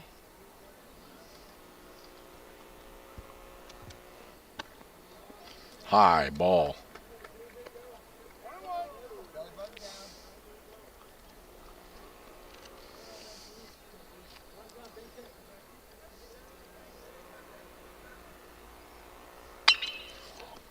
Pulled foul down the third base line. Mason was on that one, just a bit ahead of it to foul it off.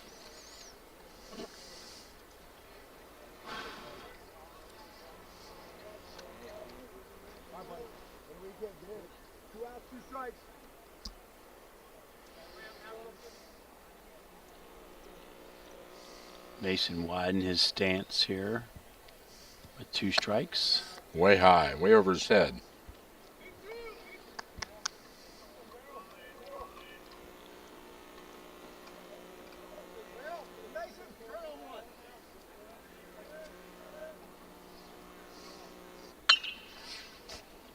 Pulled foul all the way down into the trees. The trees down the third base left field line. About 10 feet wide of that 327 mark at the left field foul pole.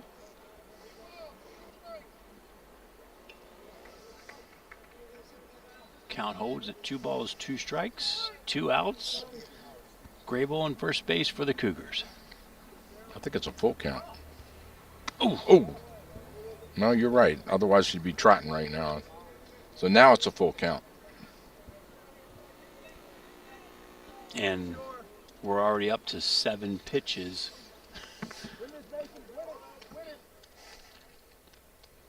He's allowed to throw 105. Fouled Another off. Pitch. Staying alive.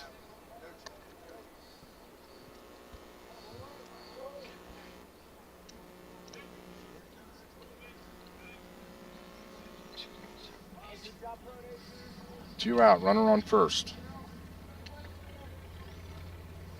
There goes the runner. And they walked him anyway. Whew, that was like low, just a hair below the knees for ball 4. So Colin has faced 25 batters already. Even if you go 4 pitches per batter, that's right. 100. Yeah. So we got to be getting real close. And the intention must be to bring somebody that's in the field in, because I haven't seen anybody over here. No warm-ups in the bullpen, yeah. So Caton Castello re-enters the game and steps into the batter's box for the Cougars.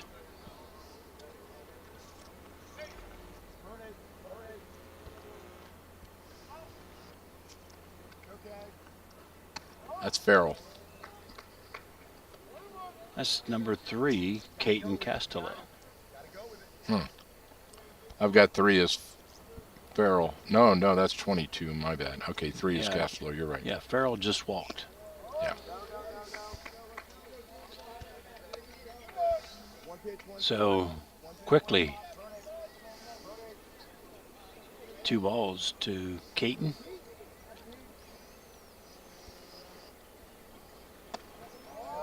Ball and 3. 3. Here comes the pitcher trotting out of the dugout to warm up to the bullpen. So we must be, can't be that close if he's going to run to the bullpen. Called strike at the belt.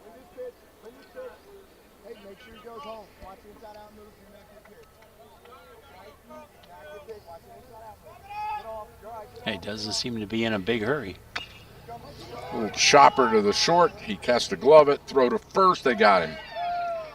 Shortstop Ty Conus making the plays today. Just attacking that ball, throwing to first, just full speed run, rips it to first for the out. Tough play, but they got it done. So the Cougars strand 2 once again, and that's probably the last we'll see of Mr. Pierre. Yep, through 5 innings.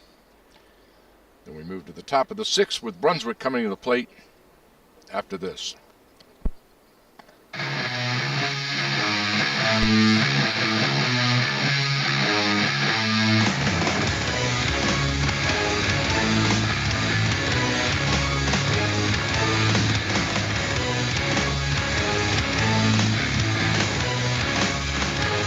E-bikes are the latest trend in urban and suburban transportation. Pedal or throttle, exercise or relax. E-bikes are everywhere now in our area. Fredericktown Yamaha Cycle Company is Frederick County's largest supplier of pedal-assisted e-bikes. Fredericktown Yamaha is a supplier of Yamaha, Giant, and Intense electric bikes. From open road to crosstown commutes, mountain bikes, and more, Fredericktown Yamaha specializes in 2 wheels and a motor. Since 1975, located just off Urbana Pike in Frederick. Check out our website at fredericktown.yamaha.com. Fredericktown Yamaha, where the fun begins.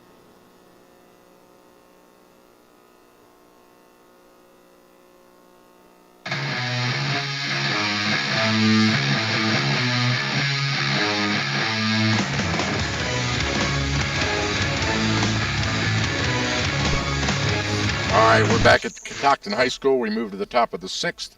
Brunswick still leading 5-1 with Jake Bell on the mound.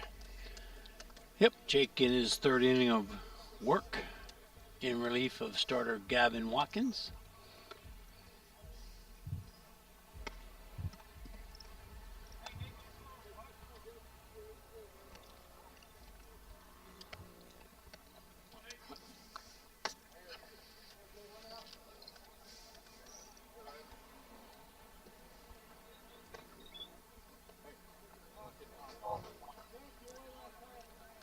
To the plate for Brunswick, number 5, Nathan Borowski.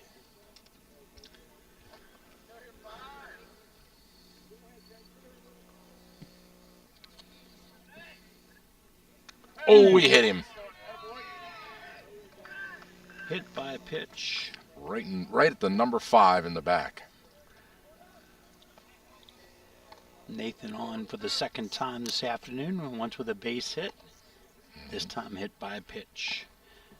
And brings up 3rd baseman Connor Oler for the Railroaders.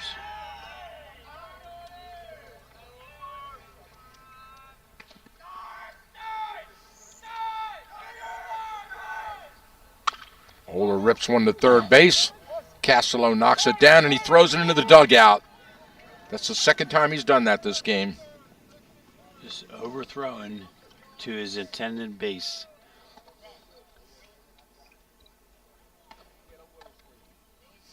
So that moves Borowski to the 3rd, and Oler ends up at 2nd base.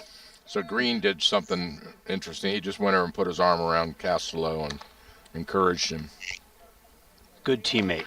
Yeah. Patted him on the shoulder and said, "It's all right, man. We're good." Bryant, one of the senior leaders on the squad. And we have a pinch hitter for Brunswick, number 6. Willie Fry. Willie Fry steps in. Now that's a baseball name right there, isn't it? Willie Fry.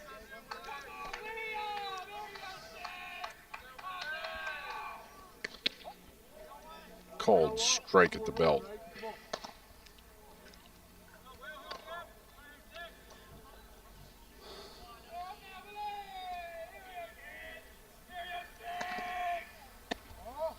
Low ball 1. 1-1 the count to Fry. Catoctin defense, the entire offense up on the infield grass, cut down the run.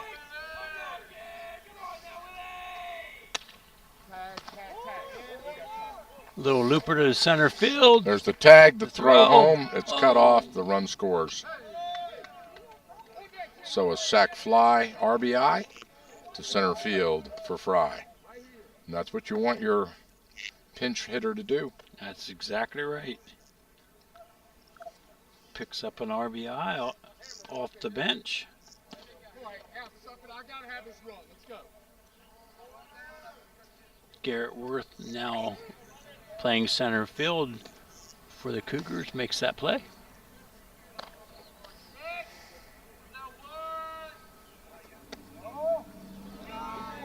We move around to the top of the order. Center fielder Colton Boyer. Colton 1 for 3 on the afternoon with a run scored. A little grounder to Castello to third. This one he gets. Nice play. Yeah, beautiful play. So Castello comes back, makes the side-on throw to first to get the runner. Just beats the runner. Keaton has to charge that one and throw a little off balance. On target to Mason Farrow for the second out of the inning. That moves Oler down to third and brings number 8 to the plate, Peyton McDonald. McDonald 1 for 3 on the afternoon. Double run scored in the first.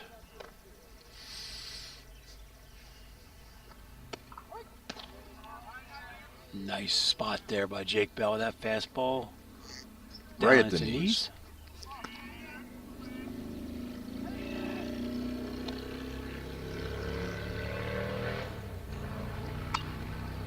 Hit to the shortstop. It's a slow roller. He's got to glove it and throw to first in time. They get the runner, retire the side, and strand Oler on third, but not until Brunswick puts one more across the plate to take a 6-1 lead here. We move to the bottom of the 6th inning with the Cougars coming to the plate with 2 at-bats left to try to get back in this thing.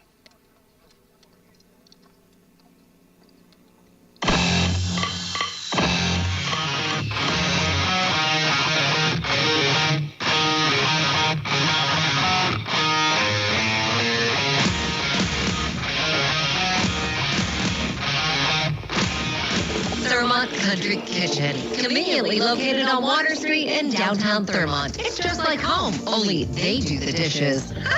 Family owned and operated since 1984, Thurmont Country Kitchen has something for everyone. Handicap accessible for your choice for small gatherings or parties, and we cater too. Thurmont Country Kitchen's owners, Sherry and Rob, recently received the You Make Thurmont Proud Award. And hey, speaking of awards, their roasted chicken is the best in Maryland, hands down. Thurmont Country Kitchen's menu is unbelievable with something for everyone. Check them out today. Thurmont Country Kitchen is a proud sponsor of high school sports on the radio.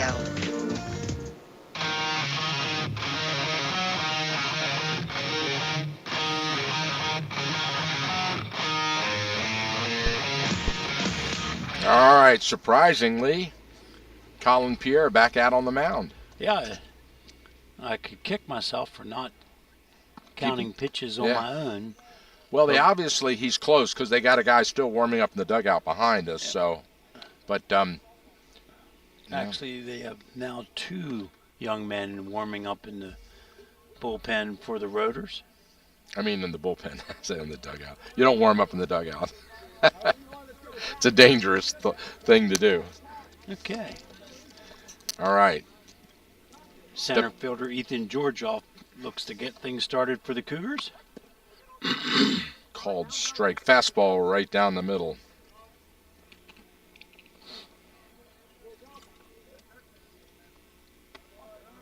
Low and outside.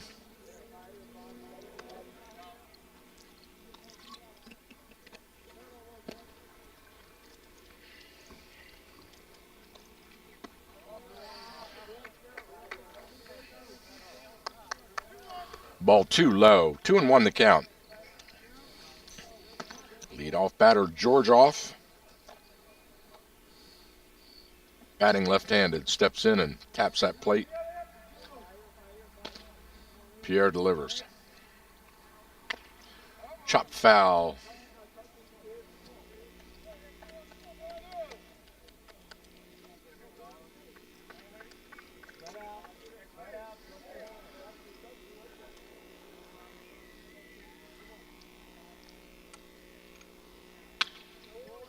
handcuffed down. Fair ball into left field. He's going to turn for two. Here's the throw. Off mark, he slides in safe.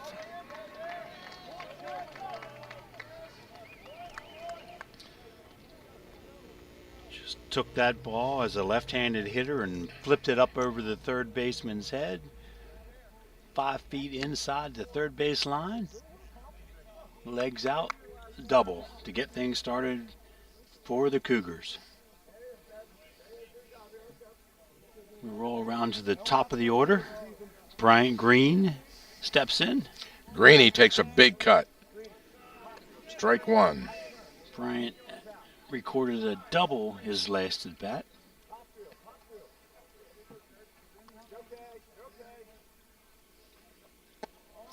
Low, ball one. No outs, runner on second, bottom of the sixth.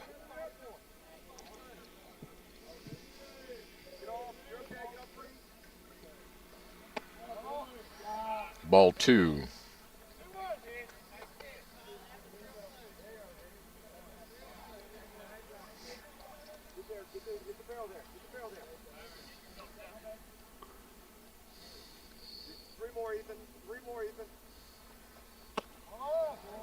Ball three. 3 straight balls in the dirt. 3-1 to count. To Greeny. He'd love to go get this one and drive it deep. And he does. Deep into the left-right center gap. He makes the catch on the run, slips and falls, but the runner holds. Center fielder Colton Boyer tracks that one down before he runs into the fence in left center field. Out number one. Well and hit. That will do it for Colin Pierre. So we've got a relief pitcher coming in as Pierre has gone the distance in his pitch count. We'll take a break and be right back after this.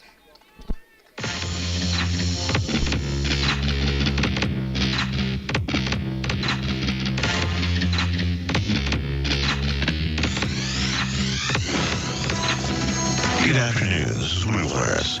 The Nationals shut down the Texas Rangers in a 1-0 win at Globe Life Field.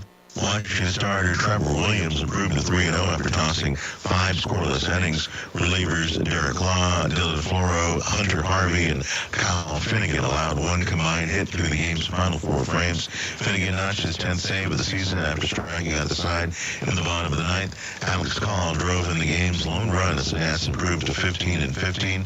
The rubber match of the series is today. Brittany Radcliffe scored 2 late goals as the Washington Spirit beat the Chicago Red Stars 4-0. She scored in the 83rd and 86th minutes. Washington is yet to lose this season and are 15-0-2. The club takes on the Portland Thorns on Saturday. Corbin Burns had an excellent start, but it was not quite as good as the outing Lewis Hill put together as the Orioles lost to the Yankees 2-0 at Camden Yards. And that's sports. I'm Lou Varus on the Maryland. Here's your local news for the cool oldies 1450 listening area. Catoctin High School has a new athletic director. The Cougars announced today that former head coach of the St. Charles Spartans in Waldorf, Maryland, Coach Brett Campbell, will move to Thurmont to become the next athletic director, replacing Keith Brook, who just became the athletic director for the Fairfield Knights in Fairfield, Pennsylvania. Coach Brett Campbell led the Spartans basketball team to the 3A state championship back in March of this year with a season record of 16-4. He has been coaching at St. Charles for the past 10 years. Brett Campbell will be the next athletic director at Catoctin High School. In other news, Woodsboro Bank celebrated its 125th anniversary today. Founded in 1899, the 175-year-old Woodsboro Bank building in Woodsboro was originally shared with an opera house, parts of which can still be seen in the building. Woodsboro Bank has 4 branches besides the main office in Woodsboro. Woodsboro Bank prides itself on its local business connection to the community. Continuing in the news, thieves smashed the showroom glass and broke into the Ren Kirby dealership in Gettysburg around midnight and stole a brand new Corvette Stingray and a yellow convertible 2018 Camaro. The dealership is located just off Route 15 in Gettysburg. Both suspects were seen traveling south on Route 15, and the Corvette was recovered later in Maryland. Keep it tuned right here for late-breaking news, weather, and traffic on Cool Oldies 1450. TH.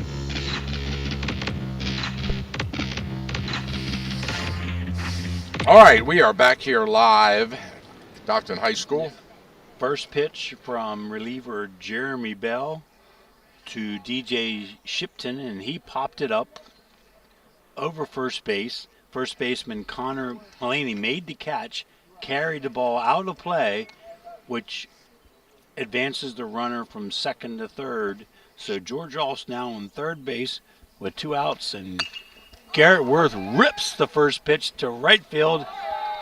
And he's out. And the Fly right out. fielder's right there to bring it home. Take 3 steps to his right.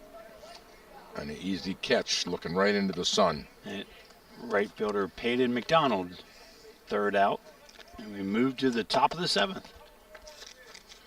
Want to thank our sponsors, Amber Hill Physical Therapy, American Legion Post 168, Center of Life Chiropractic, L. Smith and Kathy Miller of J&B Real Estate Thurmont, Fredericktown Yamaha, and Thurmont Country Kitchen. Thank you for sponsoring today's great matchup between the Brunswick Railroaders and the Catoctin Cougars. Coach, you're going to be heading out for a birthday celebration. We're going to be taking the Cool Oldies 1450 radio van over back to Walkersville, where they'll face, it's a battle of the baddest cat in the Pride.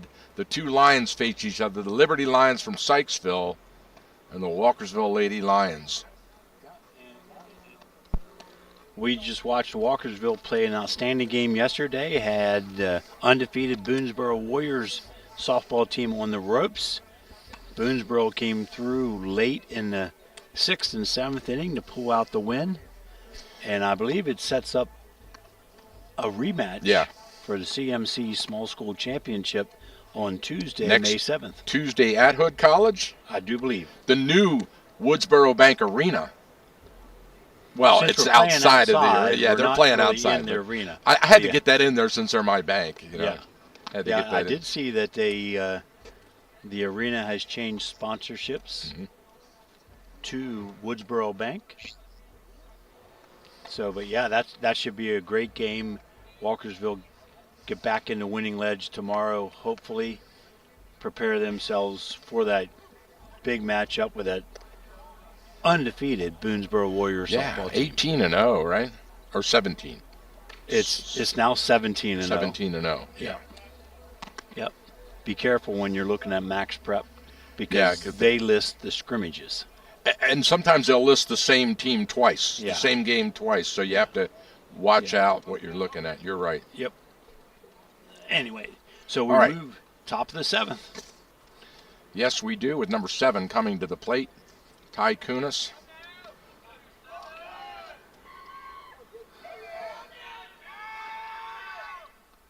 Shortstop rips one foul.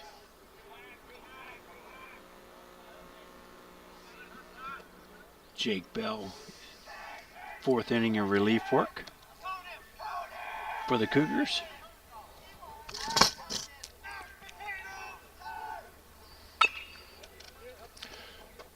Tough chopper to third base. He gloves it to throw. Is he safe? I can't tell. I think they called it a foul ball. Okay, foul ball. Yeah, he's trotting back. Yep. Castelo it was real close from this angle. I did not hear the umpire scream foul. Yeah, that's what we were waiting Caden for, right? Played through, which he should do. So that brings Ty back to the batter's box.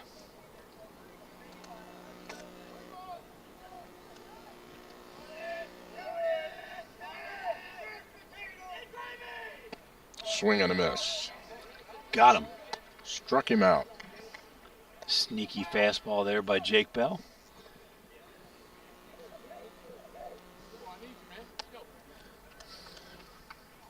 Number 14, Tyler Lowry, second baseman, Steps into the box. Tyler 0 for 3 on the afternoon. Fouls this one off back into the crowd.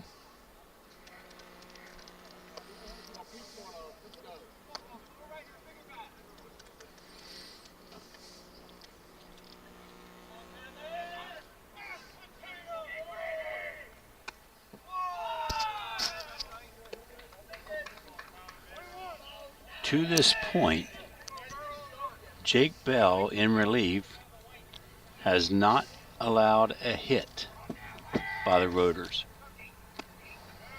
That one low.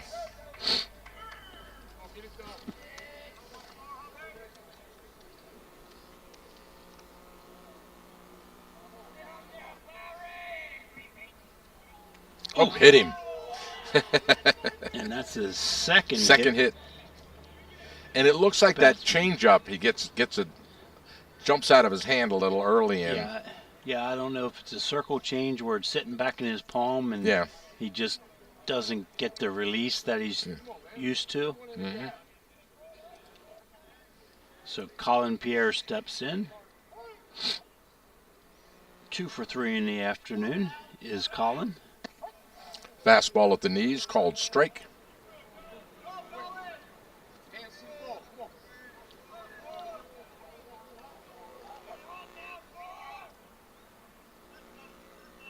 Swing and a miss. Off-speed pitch there, had him out in front. 0-2 the count. Pierre relieved in his last inning. Still at bat. Bell steps off the rubber and the batter steps out.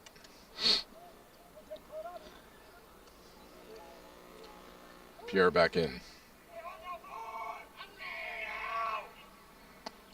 Ooh, that was close. Almost hit him again.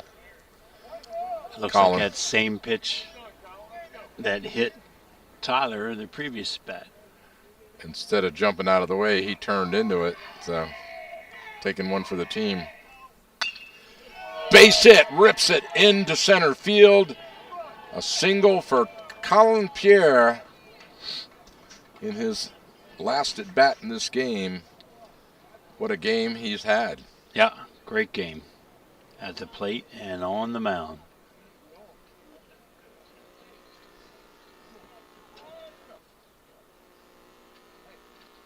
Colin Mullaney steps in. Railroaders first baseman. Mullaney had a little trouble with the strikeout in these last couple of bats. Not this time. He rips that one into right center. That's going to drop for a beautiful base hit. 5 feet short of the fence as the run turns. Here comes the second run. No, they hold him up at third. So an RBI double from Mullaney.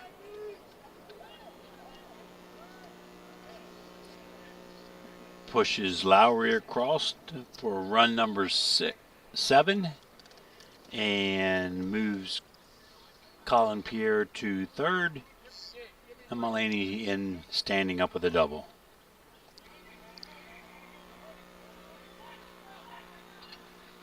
Right at the moment where you said Bell was pitching well. Yeah, I put the old jinx on him. A single and a double. And we get a courtesy runner here. It's actually a pinch runner for the first baseman. Okay, all right.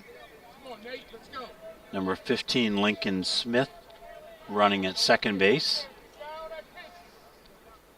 Nathan Borowski steps in for the Railroaders. Called straight to Borowski from Jake Bell.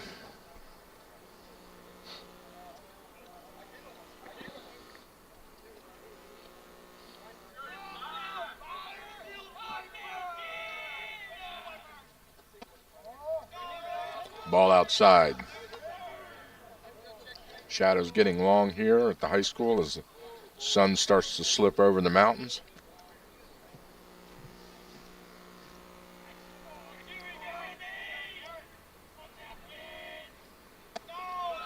Low and inside.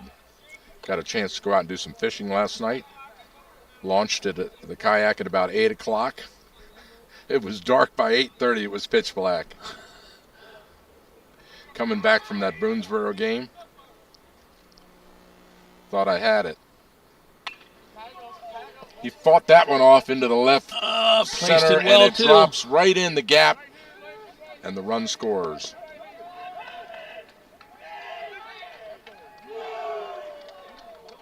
So an RBI double for Borowski, yes. Mm-hmm. And here comes Coach Franklin out to the mound. That might be it for Bell. Yeah, I put the jinx on him, didn't I? You did. I'll have And to apologize to Jake afterwards. All right. Just ran out of gas, his relief effort. And Costello takes the ball.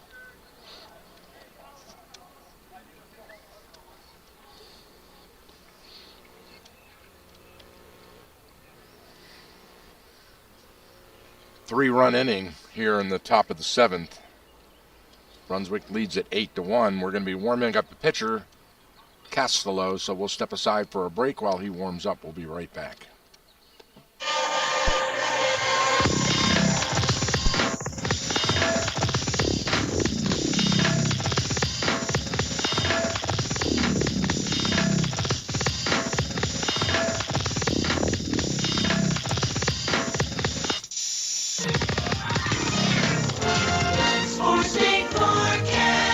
Here's the cool oldies 1450 AM forecast. For this afternoon, our temperatures will reach about 89 degrees under sunny skies. Then tonight they drop to a low of 59 degrees and mostly clear.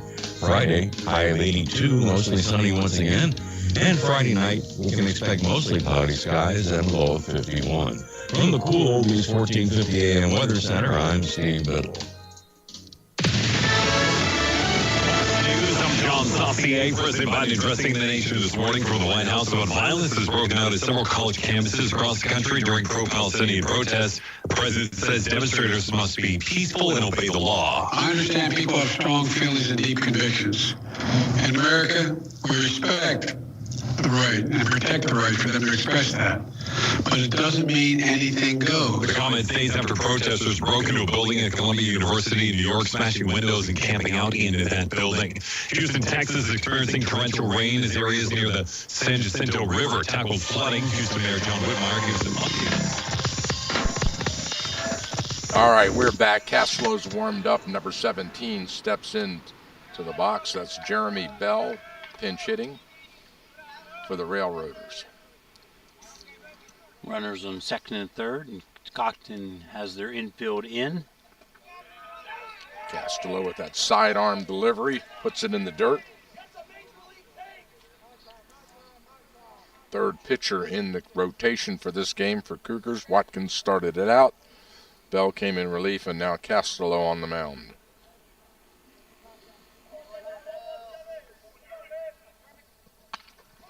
Little handcuffer to the short, checks the runner. Throw to first, they got him. Nice play, nice pitch. Induces the ground ball to Bryant Green. He checks the runner at third and throws him out at first.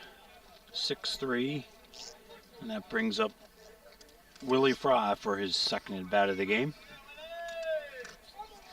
With 2 outs, now the Cougars infield can back up to normal depth. Foul tipped into the dirt. Willie drove a RBI sac fly in his last at bat.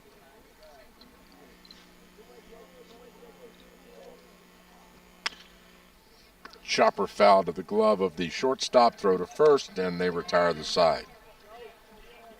But not until the Brunswick Railroaders do some more damage with their bats here at Catoctin High School. The Cougars will come to the plate for their last at bat. What's the order, Coach? For the Cougars, Jake Bell, Patrick Moreland, and Braden Grable. All right, we'll be right back after this.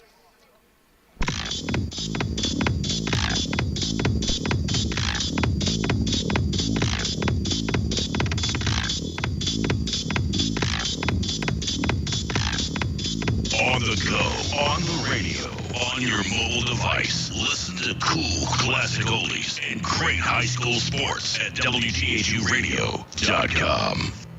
This update is brought to you by 8ignoremyscore.com. There's a very heavy backup in place heading through Frederick along the westbound side of I-70, approaching Route 85 to and past Route 340. Beyond all that, I-70 is a pretty good ride as you head toward Marysville, and not bad toward Hagerstown either as you head toward 81. Route 15 is very slow in Frederick going northbound off the 270 as you make way in toward Route 26. And you're going on the southbound side of Route 15 as well, from Route 26 around toward at least Patrick Street. Now, Route 15 going northbound otherwise is a pretty good ride as we go toward Thurmont, toward Route 77, and no major issues toward Emmitsburg, toward the Pennsylvania State line after that. This update is sponsored by 8ignoremyscore.com. Do you need a car? Auto Credit Express can help. Have you been turned down for bad credit, low credit, no credit, bankruptcy, or divorce? Your job is your ticket to your new vehicle. Go to 8ignoremyscore.com. That's www.8ignoremyscore.com. I'm your technical oldies 1450 AM. All right. It's do or die time. The Cougars down by 7. Got a lot of work to do against relief for Jeremy Bell. And Jake Bell steps in to get things started. Jake 2 for 3 on the afternoon. Called strike. Got him looking.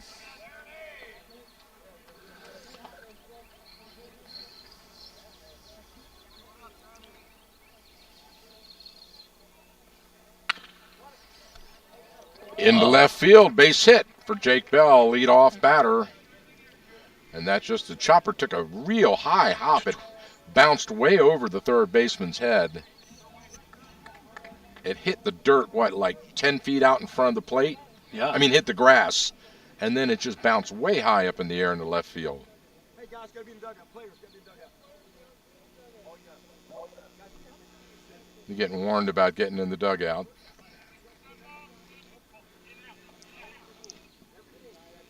So Patrick Moreland steps in for the Cougars. Jake Bell on first base. Moreland with that crazy choked up bat, wide stance. He slips it a little wider. Takes one low and inside, ball 1. Defensive adjustments for Brunswick. Colin Pierre moves from pitcher to second base. And Tyler Lowry moves from second base to third base. Called strike to Patrick Moreland. Fitting that Moreland would be at the plate the weekend for fallen firefighters in Emmitsburg. And his dad, one of those fallen firefighters that was honored several years ago. Ball inside. Patrick now a senior. Playing for his dad basketball and baseball.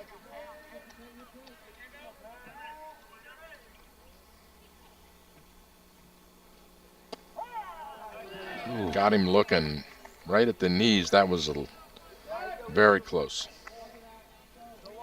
Push the count, 2 balls, 2 strikes.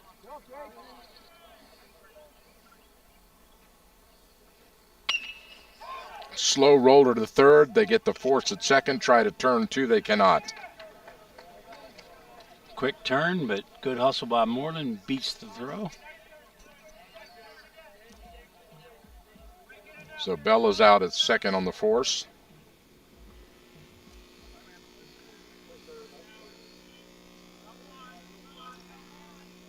Designated hitter Braden Grable steps in.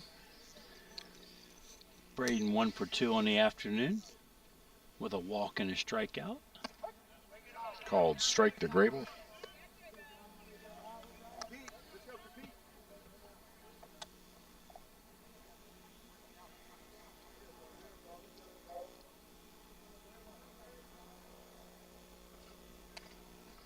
Foul tipped back to the screen.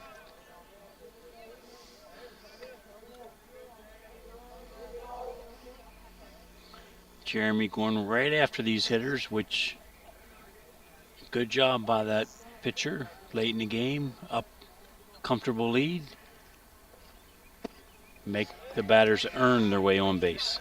Ball outside, 1-2 the count to Grable.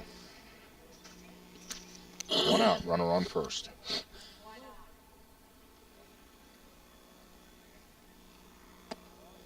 Low, ball 2.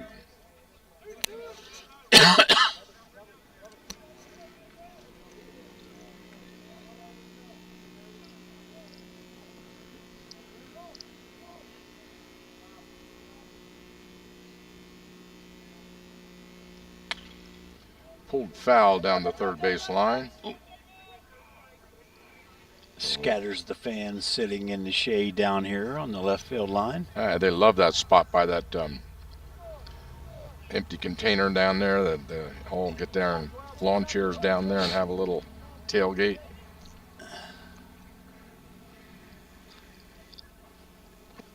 That one in the dirt. There goes past the catcher to the screen, and the runner advances to second. Moreland standing on second base.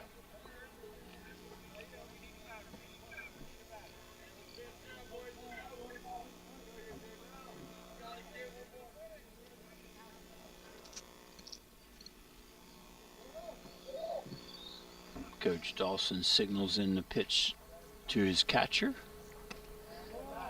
Low and away, ball 4. Grable trots down the first base. His second walk of the afternoon for That'll Braden. bring Farrell to the plate. Mason 1 for 1 on the afternoon. A base hit and 2 walks.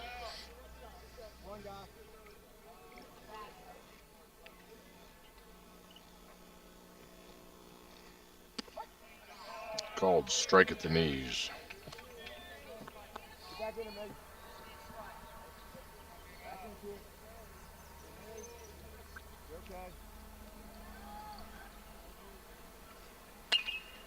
Fouled off back over the backstop and out of play. Cougars really need to get something here to put a couple across the plate. They just have been stranding runners all day long. Good defense by Brunswick and pitching. Robbed the Cougars of a lot of runs. Ball outside. 11 left on base to this point for the Cougars.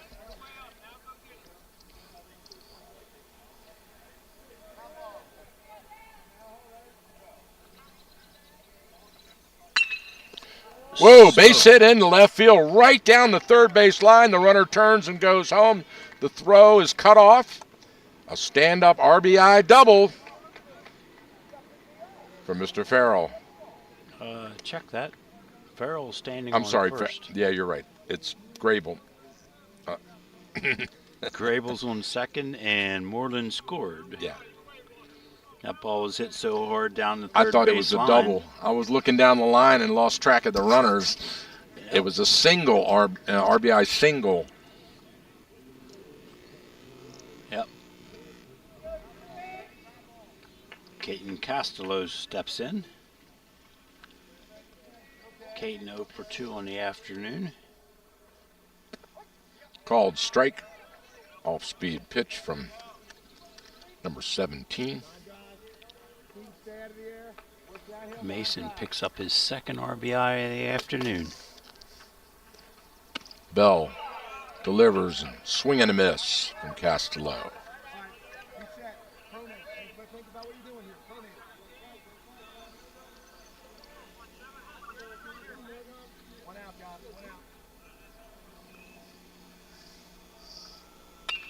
Oh, he digs out one, and it looks like Mullaney made a diving, athletic, rolling catch to rob the base hit. Castello trying to punch that one into right field opposite as he went out after it. That was just sinking and diving away from Mullaney, and he stuck his big first baseman mid out there and somehow came up with it clean to record the out. That the reason the Cougars have stranded so many runners here today. Yep. Every time Brunswick has the opportunity to make a defensive play, they're making it. Not just a defensive play, but a great one. That was a good, solid effort by a big guy who normally you wouldn't expect to be that athletic, would you? Continues to brush the dust and dirt off of him. So he kind of rolled for that one. Ethan Georgioff steps in, his fourth at bat of the afternoon. High, ball 1. 1 for 3 so far with a double. 2 outs, runners on first and second. Second baseman takes the grounder, misses it, it rolls, here comes a run home. The throw to third not in time.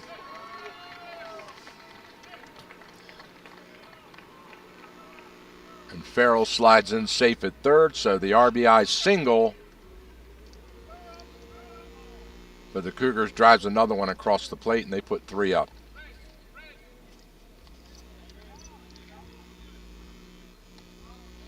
And we move around to the top of the order. Bryant Green. Steady shortstop for the Cougars. Bats left-handed. Called strike to Green. Runners on the corners, 2 out.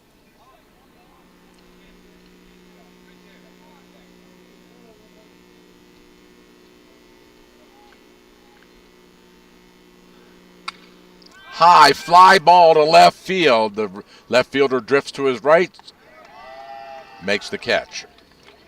Number 5, Nathan Borowski there to haul it in and end the ball game. 8-3, Railroaders. The nice win today. A big win for Brunswick after struggling yesterday and having to sac fly a walk-off. They get it done here with some great offense and some even better defense against the Catoctin team that just couldn't put the runs across the plate. Seemed like every time they had an opportunity, they were robbed by another brilliant defensive play. Yep, 13 left on base. Solid defensive performance by the Railroaders. Just a good ball game. Good ball game for both teams, actually. Yeah. You know, a lot to learn from. You know, a lot of situations that Catoctin typically makes the plays, did not today, but that happens in high school baseball. You just move on. I liked how Coach Franklin had taken Castillo out of the game for a bit and then put him back in. You know, let him, regroup.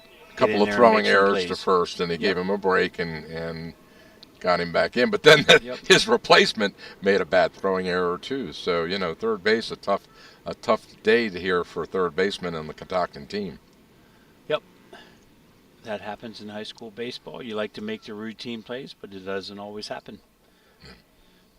All right, that's it, ladies and gentlemen. I want to remind you, tomorrow we'll go to Walkersville High School where the Liberty Lions will come softball. First pitch at 4:30. Coach Hinkleman and his crew will bring it as usual. Looking for a good game here on Cool Oldies 1450. On behalf of the entire team, thank you for tuning in to this game here, Catoctin baseball at its finest. Good night, all. Don't worry if you can't make it to the game or miss the broadcast. All of our high school sports